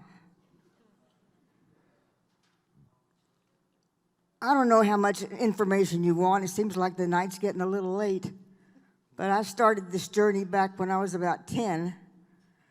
Not the Legacy Award by any stretch, but just having good horses, having a good horse to ride and game on. I used to play barrel racing and flag race and shovel race. Any kind of race I could get into with a horse, I'd do it. I took my horses to college with me. I did some Western pleasure, but that was too slow for me back then. I like to run. And I hate to admit that because I still do. Although I learned how to do slow things as well. And trail was always my favorite. Judy Bonham is my little friend back here. And I wanted you all to know that everybody on this stage has contributed to my success, to my horse's success, to my life, and I love them all. Judy, I couldn't have finished this last 4 or 5 years without Judy's help. As you may know, I sold my ranch. I had to sell my ranch because of a variety of reasons, not financial, but just because it was time. And I still had mares and foals, and Judy took them in for me and took care of them. And I couldn't have done this without her. We shipped semen in because when I sold my ranch, my stallions all died. Right after I sold the ranch and sold all of them, they all died. That was a terrible thing to happen because I was devastated when that happened. My rope horse especially. I love that horse. I loved them all, but he was a special horse. He was by Jiggy Bar and out of a daughter of Bar Mesa. Jiggy Bar, in case you don't know who he was a son of the 3 Bars. And I got him from his old owner, Fran Murphy, when she was getting a little too long a tooth to take care of him. Anyway, I don't want to get to rambling here, but I'm doing that, and I want to say thank you to everyone here. And there are several that didn't come up.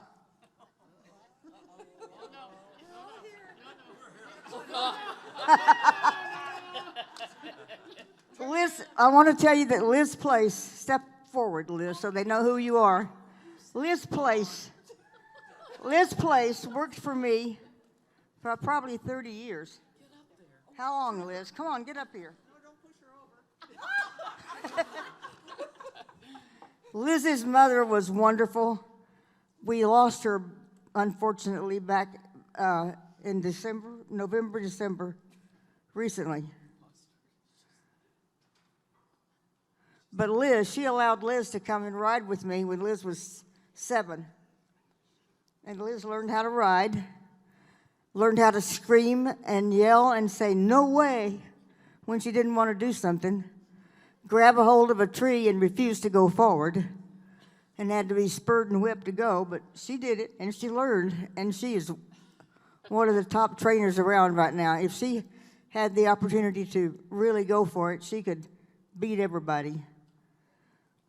But she's smarter than I was, and she chooses to have a life outside of horses, too. So anyway, I want you to all say hello to Liz. I want to thank her.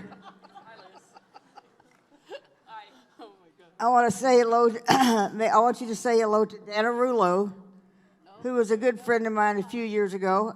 She's not much anymore because she's quit the horse business. She had a nice stud by Alamitos Bar that I stood for. A really nice horse. American Man was his name. And everybody on this stage right here, from Ann Bursey, Dr. Bursey, all the way down to the end of the line down here. This is Dennis Ambrose is my sister by choice's husband. And I just want you all to know that everybody on this stage is a very special person.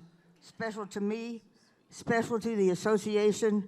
Ralph was always by my side during the executive committee years, and I couldn't have done it without him. But anyway, I've gone on long enough. Thank you all. Thank the American Quarter Horse Association. Thank the staff. Thank you, Tammy Canada.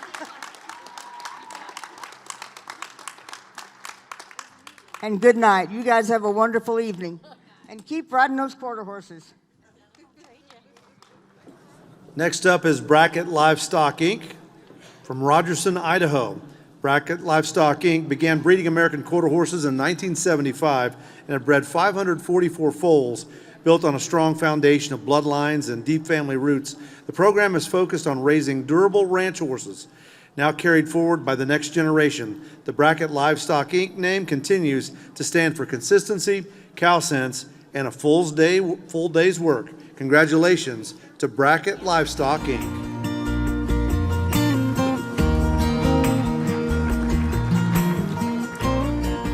If one of us comes to town, evidently we have to bring all of us. My name's Will Brackett. You would think that we'd have somebody that had a little bit more grayer hair to do this than me, but that's okay. Dad likes to call graying roaning, but I told him that most people don't call his condition roaning, they call that balding.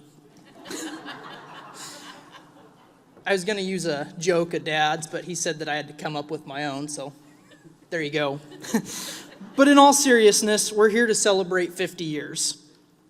Horses have been a big part of my family. My great-great-grandma was a jockey for her uncle, Barry Ketchum, who was a Foundation AQHA breeder. My family has always valued fast horses, whether that was on the racetrack or on a getaway from a bank. My great-grandpa and my grandpa, who's here with us tonight, developed a herd of sturdy athletic ranch horses, and in 1975, they registered their first horse with the AQHA. This marked the start of a legacy of ranch horses that continues today. Now that you know a little bit about my family and our horses, that raises the question, what am I doing here? The people who deserve recognition the most are no longer with us. The next most deserving are the Grays and Roans that make up my family. I'm just a beneficiary of all these people's work. But my ancestors did not do all that work for themselves. Most of the work they did, they would never be able to reap the benefits of. My ancestors did all this work for the next generation, just as generations had done before them. So again, why am I here? Developing horses doesn't happen overnight. It takes generations of work. I owe a lot of thanks to those who came before me for the horses that I ride today. As the next generation, the best way we can repay those who came before us is to carry on their legacy and put in the work to develop horses for our kids and grandkids. Maybe the next time that we come to one of these deals, I will be roan enough that I won't have to get up here on the mic. Here's to the next 50 years. Thank you.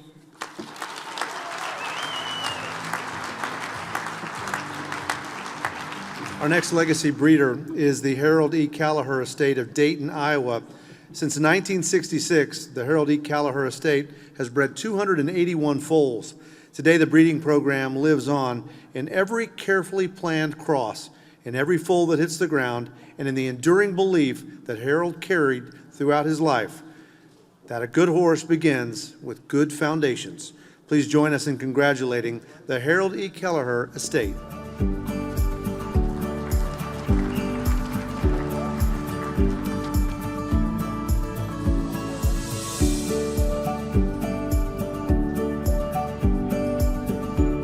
Hi, I promise I'll make this short. My name is Andrea, and I am Harold Kalahar's daughter. And Dad has been gone now for 10 years. He was, okay, I'll start over again. Anyway, with me is my husband and my daughter and her husband, Bob. And my husband's name's Mike, by the way, I'm sorry. My dad passed away in 2015, and my mom, who is now 92, and my brother, she watches over my brother and my nephew, who are kind of took the reins. But needless to say, she is the queen of the ranch. She's out every morning to go out and feed her stud that is still there, and nobody does it right but Mom.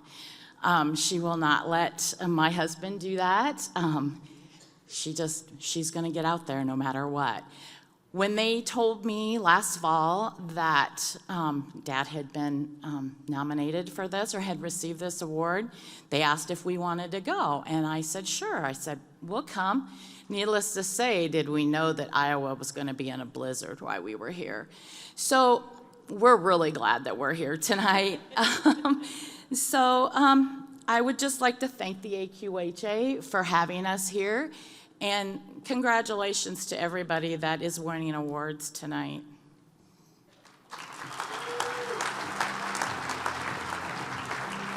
We continue our legacy breeder with Richard Joneson of Shawnee, Oklahoma. Richard began breeding American quarter horses in 1971 and has bred 482 foals.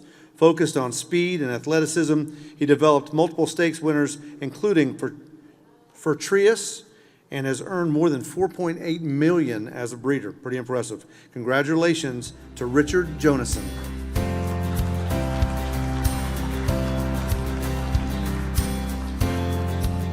Well, this definitely proves that I'm persistent and resistant, if nothing else. You know, not long ago I heard somebody giving a speech, and they said, if you don't have a dream and aren't somewhat obsessed about it, you'll never be more than really mediocre at anything. I never really looked at myself in that way, but kind of hit home.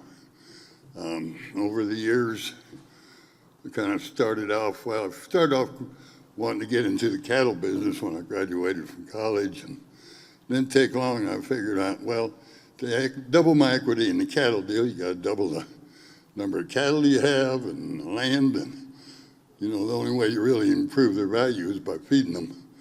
So with horses, could increase the quality of the breeding and the quality of individuals and the quality of the training, and exponentially increase the value of the horses. So I went back into the horse business, and over the years I didn't own any land or cattle, so I owned a few horses, so that's kind of what I went back to doing.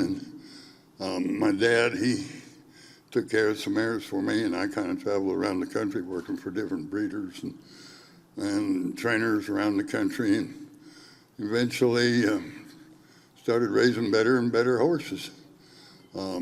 After I met my beautiful wife, Lisa, we were able to buy the breeding farm that I was manager of and kind of created a monster because she liked racing horses as much as I did. So she wanted her own horses in her name, so she traded for a horse, and she had hers, and we had ours in my name. And together we had over 600 horses that won over $6.5 million. One of them was the Virtuous horse, which one of our more successful horses. Anyway, she passed away a couple of years ago, and I decided to downsize and kind of go back to my original plan of raising fewer, better horses. So when I sold off a lot of my horses last year, I sold one that set a couple of track records and stake races, ended up being a champion, won a couple of $100,000, and came really close to winning a lot of money.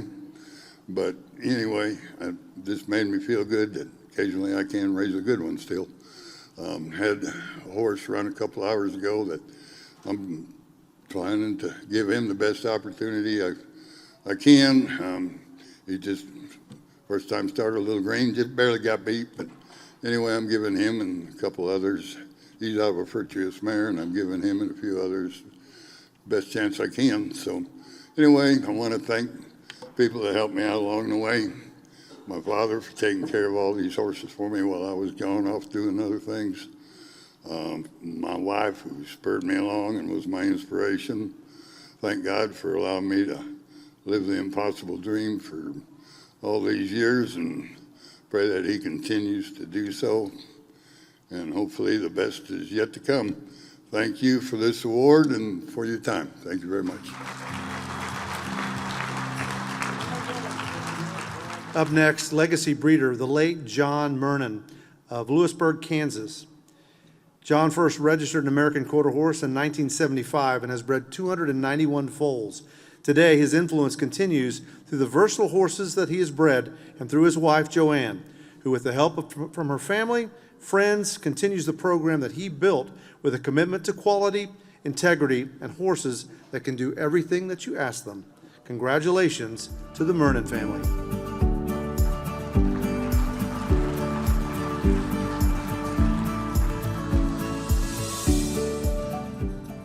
I want to thank AQHA for this evening. It's been really interesting and entertaining to listen to all these other speakers.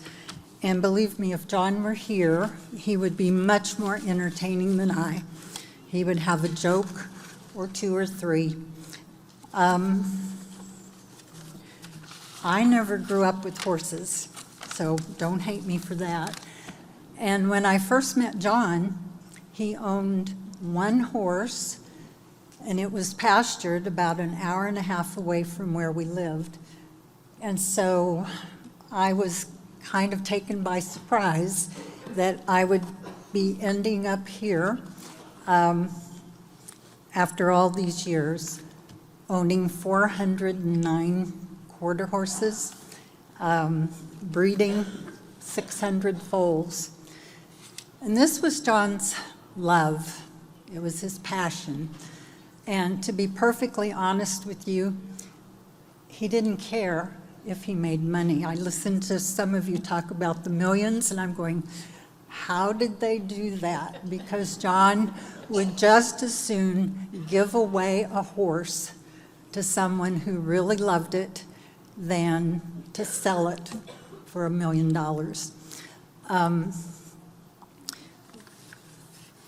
Probably the best thing that happened to Jon was when he bought a colt from the Guy Ray Rutland Ranch. I think it was in 1983. The colt was a cross between Pacific Bailey and the Three Bars bloodline, and I've heard Three Bars mentioned here a lot tonight. We called him Bar Money Sonny. He was a buckskin, and Jon fell in love with the color. And so he started tweaking his breeding program to produce that color. He knew color didn't mean anything if a horse weren't intelligent and had a good disposition and versatility. Jon wanted his horses to do everything, and that's probably why he didn't make those millions of dollars.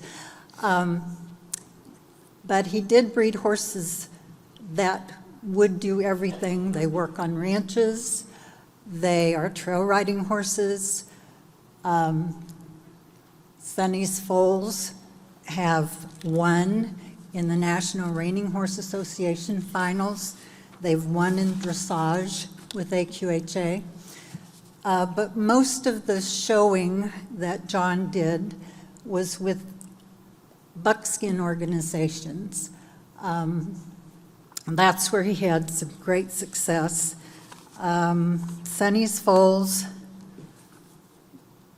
more often than not, were winning the Kansas Breeders Futurity. They went to the Buckskin World Show.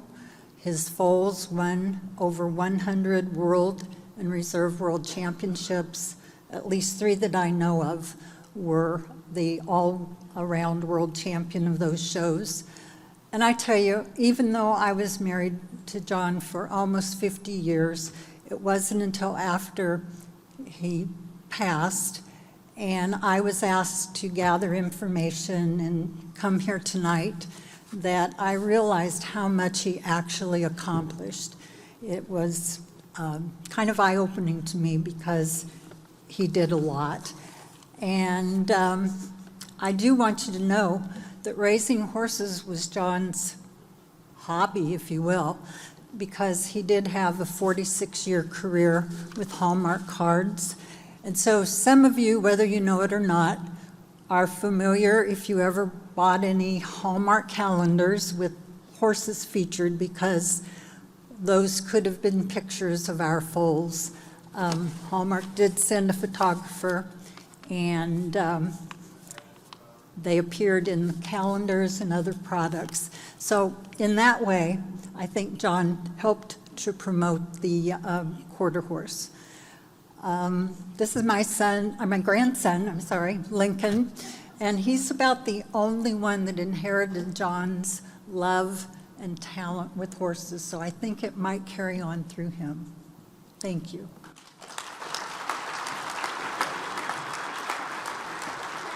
B. Richard Orton of Salem, Utah began breeding American quarter horses in 1971 and has bred 1,069 foals. Through Rich J. Ranch, Richard built a program focused on producing all-around horses capable of competing in 4-H to PRCA competition, succeeding on the ranch and in the arena.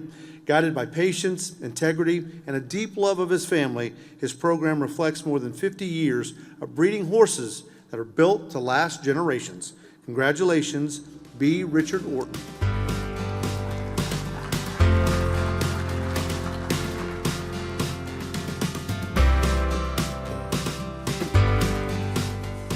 It's humbling to represent my dad here tonight. My mom would have loved to be here, but she's serving a church mission, service mission, and so I'm the one who gets to be here. Dad was always believed in building his program by buying the best stallions he could afford, breeding mares, and then trying to keep back a few, buying a few occasional mares as we went on. And today, the mares number 50 head, and there's not a one of them that I wouldn't own a foal out of. And I think that's quite an accomplishment for him. The ranch continues to go.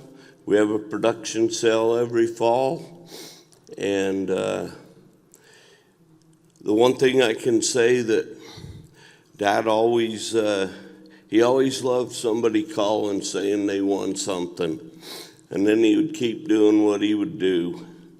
But when a youth or a young person called him and said, hey, I just won even a 4-H show, or I just won a high school rodeo, or I finally qualified for state at a high school rodeo, bring a tear to his eye, especially when his grandchildren started competing at those levels. Today we have horses competing from California to Alabama, and we're extremely proud of it, and I'm proud to continue his legacy, and we will too continue to go on. Thanks. Next, we honor legacy breeder Virgil L. Peterson of Fort Bridger, Wyoming. Virgil began breeding American quarter horses in 1975 and has bred 342 foals through the Flying V quarter horses. He built a program known for big, strong, Hancock-bred horses that could win in the arena and still go work on the ranch. Congratulations, Virgil L. Peterson.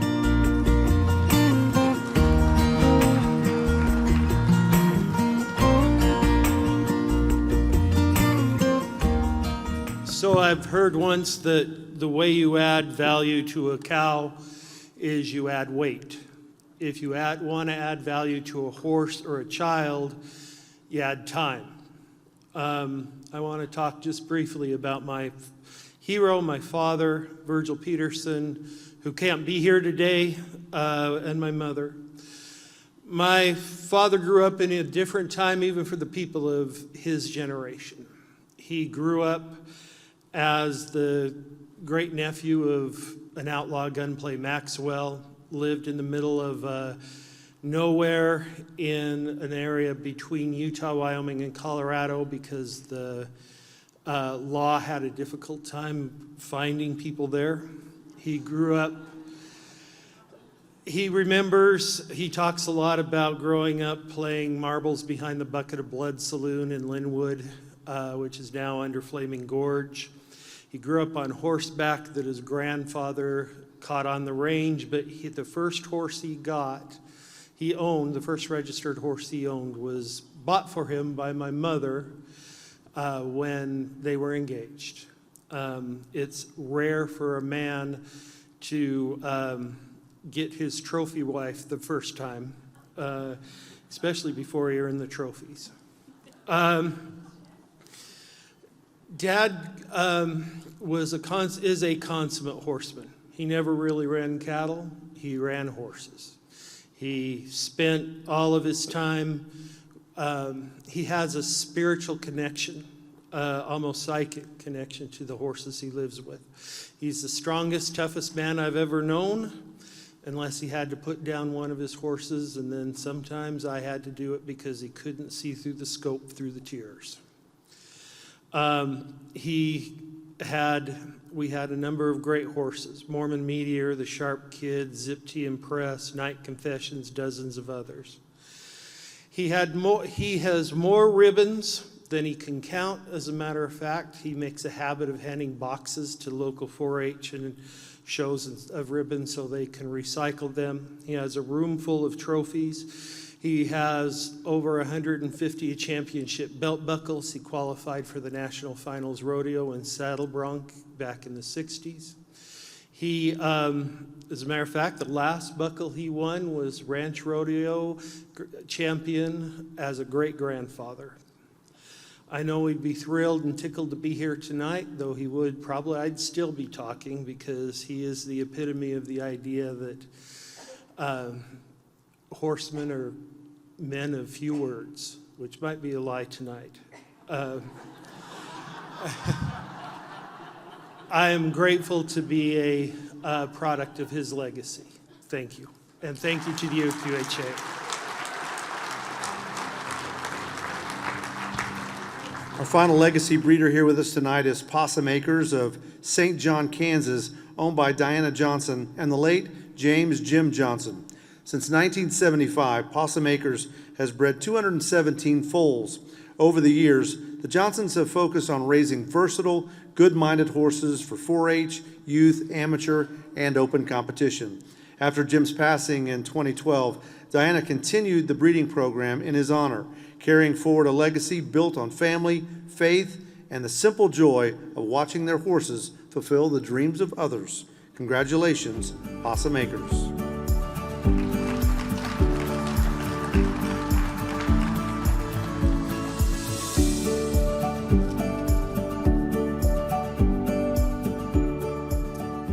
You know, I came here tonight, and I didn't know if I would know anyone, but I quickly recognized people, and it made me aware of how the quarter horse people are a family.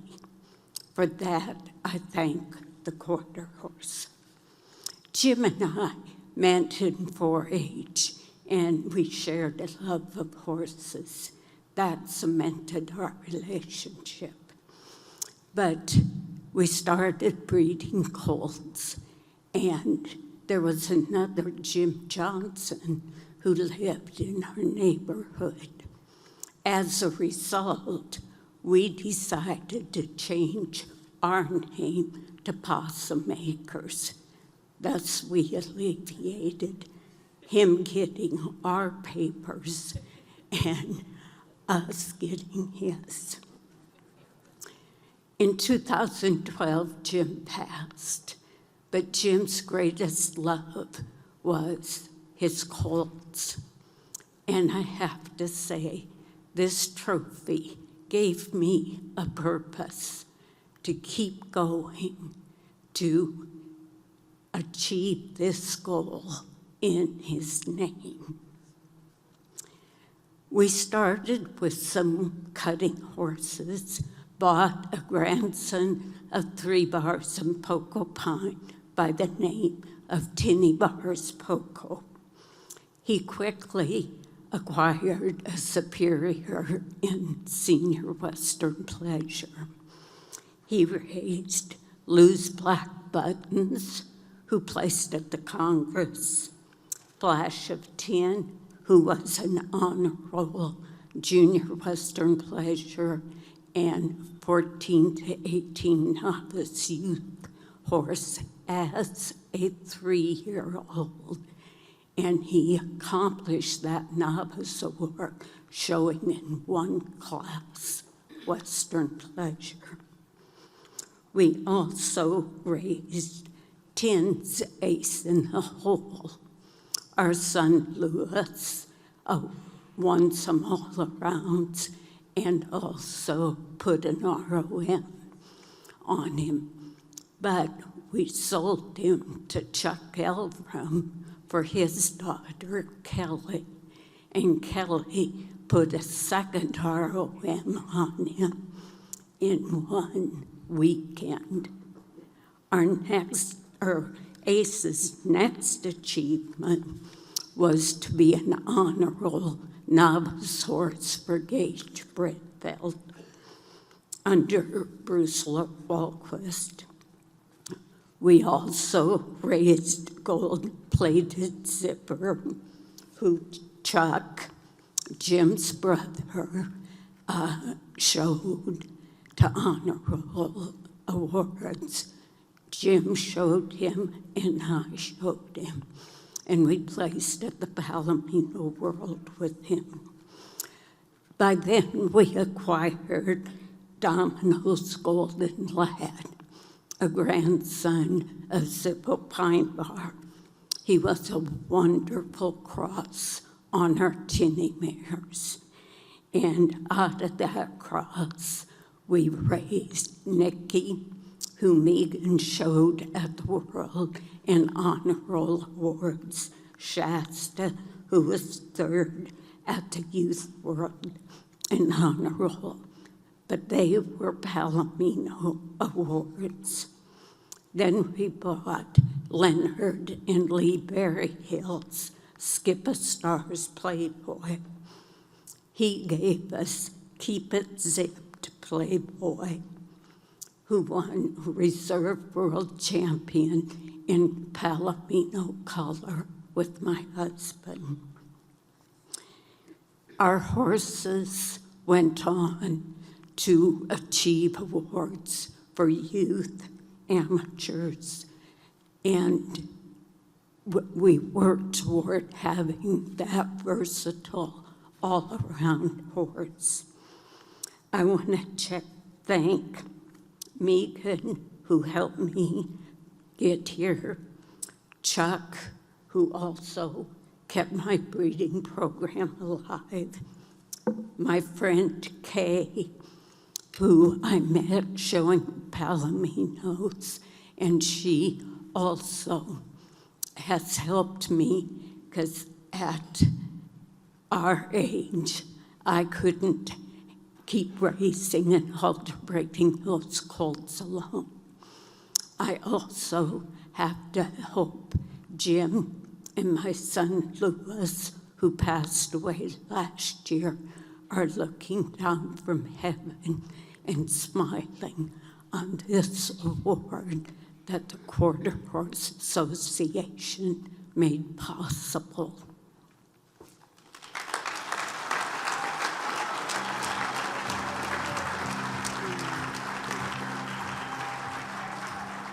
Hi, I'm Kay Herman, and I am Diana's friend and cohort and troublemaker and person who helps do the lawn and everything else. But this is written by a young woman who was started as a youth and finished as an amateur on a lovely Palomino gelding named, what was his name? Nicky. We called him Nicky. Anyway, she wrote this and she didn't want to come up and read it, so I'm stuck with the job. Jim and Diana didn't just breed horses, they built relationships with each person, whoever rode one of their stock. Those strong lifetime relationships enhanced the showing experience and made the success of winning even sweeter. But more importantly, Jim and Diana bred the once-in-a-lifetime horse. The horse that protected you, the horse that taught you more than you could ever teach him, the horse that made you a better person inside and out. These horses were truly just as special as the people who bred them, and we are all better for it. Thank you, Diana, for your passion and commitment to breeding quality stock. Thank you.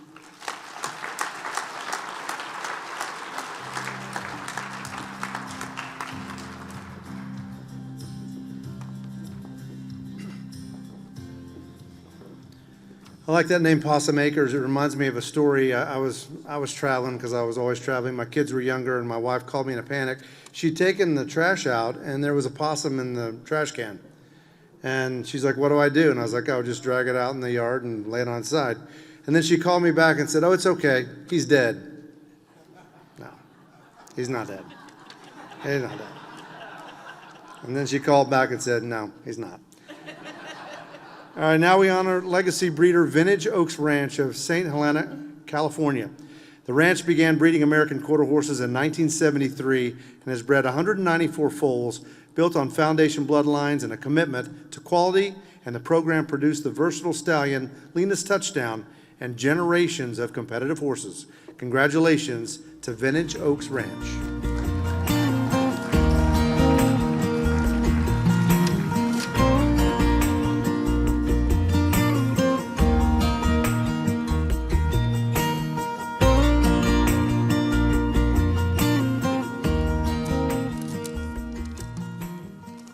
These are my two grandsons, Jake and Christopher Brennan, and my whole family's here, which I'm very happy about.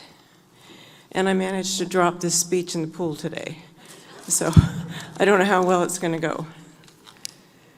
There are a lot of reasons not to buy a broodmare. She might be too old, too lame, not in foal, and you might have to buy her on monthly payments. I'm deeply honored to be recognized by the Quarter Horse Association. It truly means the world to my family and I'm so fortunate to have shared my life with horses. I'd also like to recognize my cousins, Stacia Yeager and Ross Heine. The connection between our families through their grandmother and my mother, who were sisters, truly helped make this journey possible. My journey with horses began as a 5-year-old in New York City, learning to ride with my mom in Central Park. But my forever story with horses really took hold through my great-great-uncle, Coke T. Roberts. He was part of that early generation of horsemen who believed a quarter horse should have cow sense, a big heart, a strong pedigree, and win a race on Sunday. From him, I learned that good breeding isn't about following trends. It's about protecting the qualities that make a great horse. I've always been a bit of a risk taker. Taking risks can apply to life, the horse business, and football. My husband, Clark, played in the NFL for 9 years. We met in college, got engaged 2 weeks later, broke up 3 months later, and married a year later. So fast forward, in 1972, on a rainy night, we attended our first horse auction. I saw a mare I liked, but we passed on her. The next day, she came back through the sale because the buyer hadn't paid for her. That time, I raised my hand. That mare, Willie Jean, became our family riding horse and the beginning of everything.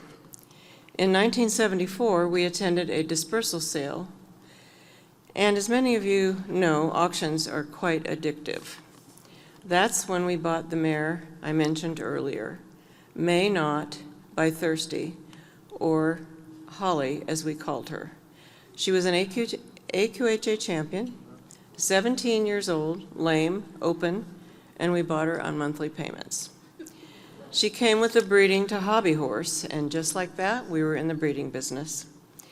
Later, after breeding Holly to Doc Bar in his sterile year, we took her to Arizona and bred her to Doc Alina. After 1 abortion and 2 breedings later, she produced a perfect colt, Lena's Touchdown, named for Clark's football career and known to everyone as Tag. For the next 25 years, we stood tag at our ranch, breeding our mares by Poco Bueno, Sugar Bars, 3 Bars, Ray J, Little Peppy, many others, along with about 60 outside mares every year. Our family was deeply involved every step of the way. Tag's foals went on to succeed in cutting, reining, working cow horse, pleasure, barrels, and many other disciplines. When I look back over these 50 years, what I remember most are the mornings in the barn, the foals finding their feet, and the ranch life we shared with family, employees, and friends. Tag passed away in 2004. Clark passed away in 2008. My greatest joy now is watching the next generation carry on the tradition. Our daughter was a champion in pleasure. Our son rode when we needed help. Our grandsons are world champion cutters. Our granddaughters ride as well, and one is a national dressage champion. I accept this honor with sincere gratitude to the AQHA, to the horses that made it possible, to the family and friends who shared this journey. Because in the end, our real legacy isn't a name on a plaque. It's the horses, their caretakers, and their bloodlines that we remember. Thank you again for this very special recognition.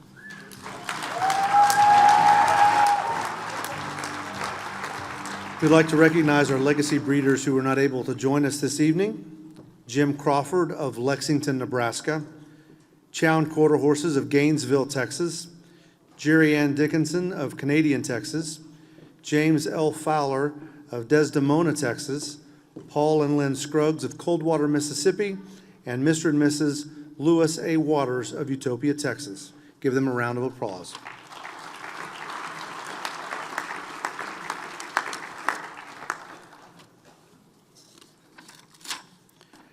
And now one of the highest honors with the AQHA Ranching Heritage Breeding Program, the 2025 AQHA Ranching Heritage Breeder of the Year Award, which recognizes excellence in breeding, stewardship, and the ranching way of life.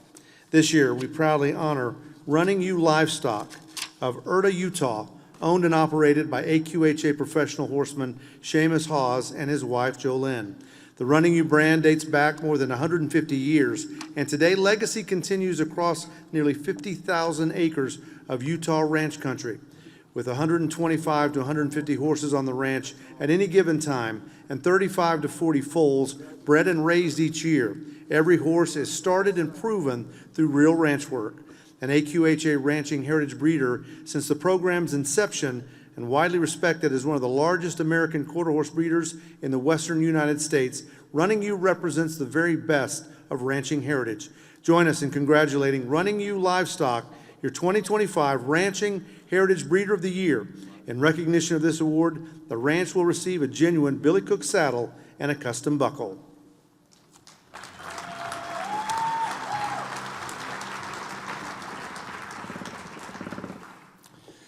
Thank you all very much. We're very humbled and honored to have been nominated and selected for this great award. I would like to introduce my wife, my beautiful wife, Jolene, and my mother-in-law, Elaine, and my father-in-law, my best friend and mentor. I'm very grateful for the opportunity that I've had to be able to carry on a brand that was started by my father-in-law's family in 1854. At home, I have 4 beautiful daughters and 4 son-in-laws. There was a time I was wondering, am I ever going to have a son? It never happened. However, I never knew just how handy them young girls would become. My girls could handle any task on the ranch at any given time. And, well, I'm so proud of them. I have 7 grandbabies so far who will be the 7th generation to run this brand. My family's been extremely fortunate. The horses taken us all around the world. My daughters have competed in Australia. I've been fortunate enough to compete and teach horsemanship clinics in Canada and all over the United States. We have been ranching heritage breeders since the inception of it, and we're very proud of that. Our horses was a necessity for our cow-calf operation. Our terrain that we are on is either straight up or straight down. Lots of trees. You will go in there fully clothed and maybe come out wearing fringe. Our mares and our foals are all raised in the really steep, rocky country that we use them in. It's pretty rare to ever bring them home to the house, but it's great to know that these horses have the endurance, the mental and physical capability to handle the tasks at hand in which we need. We have donated over the years several horses to the Young Horse Development Program, to many other youth in our area, people that we feel like are deserving of them, and we donate several clinics a year to our youth. The youth is so important to our future in this whole life that we get to live. We also get to donate a clinic each year to our first responders and military. It's very, very important to us.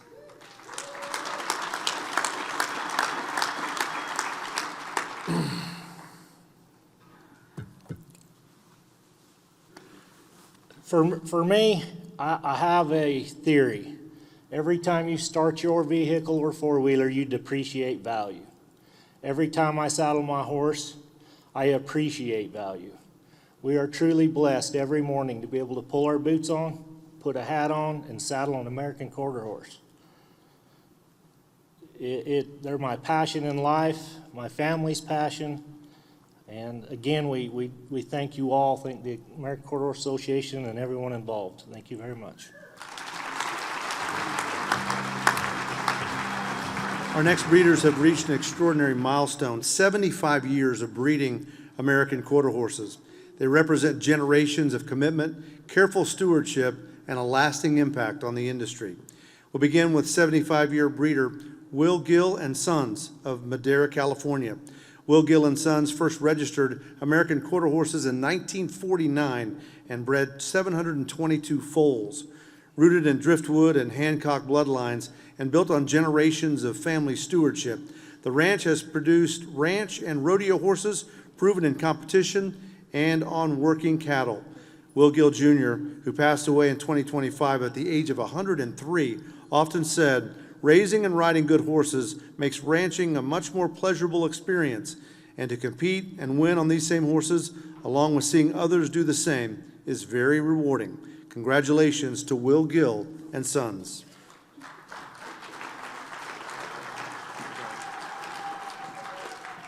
Good evening. Man, what an honor. 75 years. My name's Landon Gill. I'm here with my beautiful wife, Casey. When my dad told me, you're going to go to Vegas and accept this award, I was honored. My grandfather, who we lost just a few months ago at the young age of 103, and he would have been honored and very pleased to know that this is still being recognized for what he's done 75 years ago. But when Grandpa's name was called to come up to the ranch, he knew at a young age that there was a good demand for horses. The feedlot guy, the cowboys in the feedlot, cowboys on the ranch, they needed good horses. We were known for cattle at first, but it was not long after that we were known for raising good horses. You know, he had a lot of satisfaction of seeing people buying his horses and going on to the, you know, ranch rodeos and then local jackpots. And then from there, we had NFR qualifiers riding our horses, one of which was my father, who qualified for the NFR in 1985 on a horse that Grandpa raised. And he got extreme satisfaction out of that. So, God willing, me and my wife, she's been a blessing to this family, and carrying this horse breeding on and helping me out along the way. We plan to be here for another 75 years. So thank you, AQHA, for recognizing us, recognizing my grandfather and what he's accomplished and whatnot. And yeah, what a life to live. A lot of good people here, and yeah, thank you very much.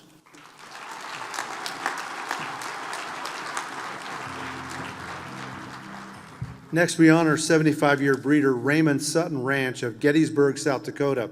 Since 1901, Raymond Sutton Ranch has bred 2,350 foals, built on a foundation of bloodlines tracing to the early sons and daughters of King, Wimpy, Yellow Wasp, and Plotted. The Sutton program has remained steadfast in its focus on ability, disposition, and conformation. With a handshake reputation and the distinction of hosting the oldest American quarter horse production sale in the country, the ranch reflects generations of family stewardship and unwavering commitment to producing honest, versatile horses built to last. Congratulations to Raymond Sutton Ranch.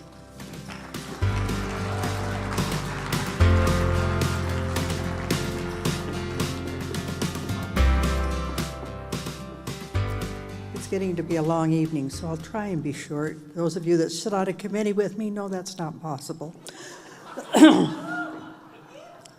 Yeah. The odyssey of the Sutton Ranch began in the late 1880s when Grandpa Edwin and his sister Kate homesteaded in South Dakota. They brought cattle, Hereford cattle, to the ranch in 1908. And had horses that none of us would want to look to ride anymore, raw bone, big old things.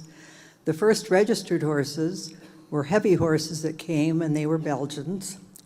And then the Dirty 30s hit. Horses were still being used for farming and ranching. But in 1948, wow, Texas had a drought. Can you imagine that? And Stanley Mayfield decided he needed to reduce his mare herd. Raymond, my father-in-law, and his older brother John went to Texas and purchased daughters of Laurel, Wimpy, Texas Dandy, horses like that, brought them to the ranch. The first registered horse was born in 1949. And we continued on from there. 80% of the horses that are raised in our breeding programs never see competition. We've heard a lot about competitive horses here tonight, but 80% of those horses are going to be family friends, working partners, maybe just a pretty lawn ornament. The other 20% get a chance to show their stuff, and I'm going to tell you about two of them tonight. Raymond, by the way, is not here. He was killed on the ranch 20 years ago, 5 days before our horse sale, fighting a fire. And This year will be our 75th production sale. So 2 of those horses I'm going to tell you about. The first one was a little sorrel horse. He sold for $400 on our sale a few years ago, quite a few now. Went to a ranching family in Nebraska. He did all right on cattle events. I mean, he could herd cattle and he could chase cattle. He didn't like the roping box. They tried him there. One of their neighbors had been watching him. Now, the horse was 11 years old by this time. And she said, "Are you willing to sell him?" And the rancher said, "Yeah, we'll do that." And so the woman took him home and put him in her program.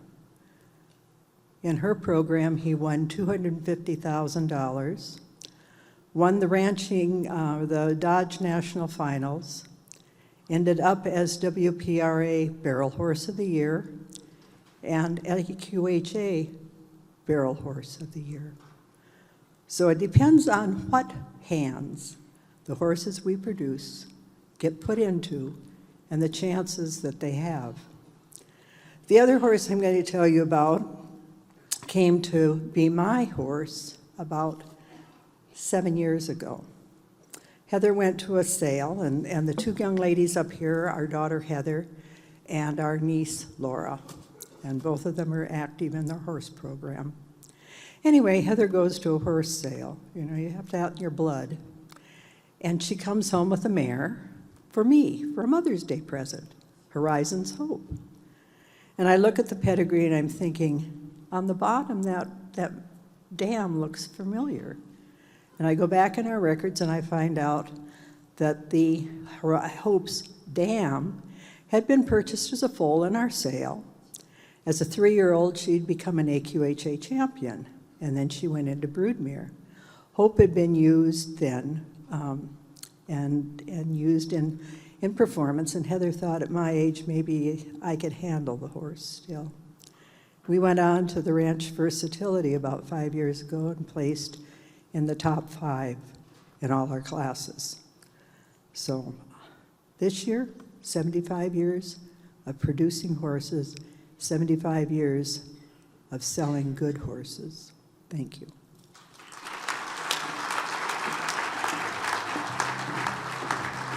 We'd also like to take a moment to recognize 75-year breeders Daryl and Burl Wagner of Padrone, Colorado, who were unable to join us tonight. How about a round of applause for our 75-year breeders?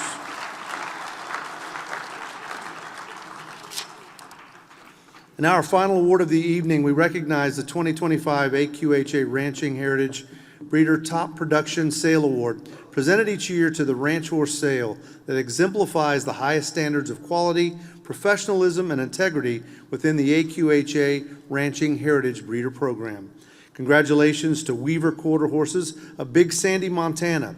Last year marked this sale's 30th annual event, showcasing ranch-bred American quarter horses built for hard work, proven grit, and true versatility. Horses that carry forward the legacy of AQHA. For their commitment to stewardship, buyer confidence, and strengthening the reputation of the AQHA Ranching Heritage Breeder Program, we proudly honor AQHA past president Stan Weaver and his wife Nancy. They will receive a custom plaque.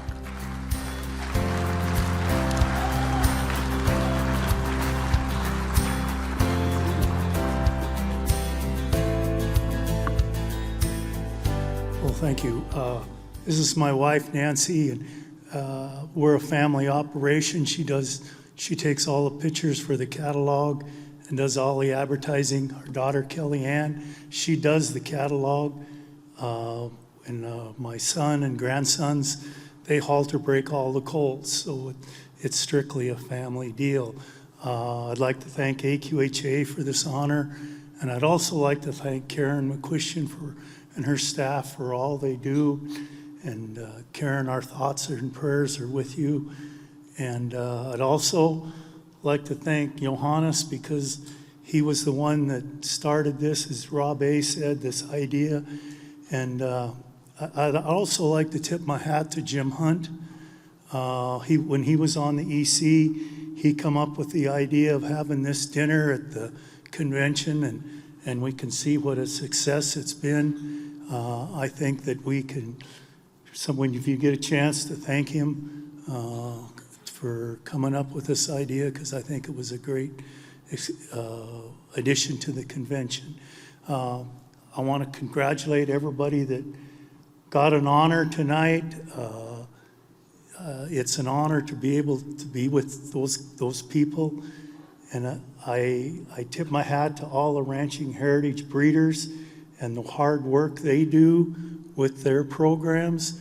And I was talking to Tammy Canada today, and about 70% of the colts that are registered with AQHA are through ranching horses. So I think ranchers we're helping keep the doors open. And as you can see, the passion and the love for the horse is that's what keeps us all waiting for next year's crop. Thank you.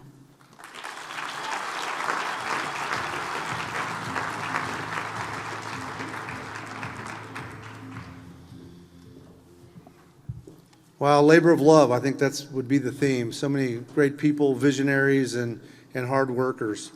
Congratulations to all the breeders that we honored tonight. Thank you guys for being here, and enjoy the rest of your time here in Las Vegas.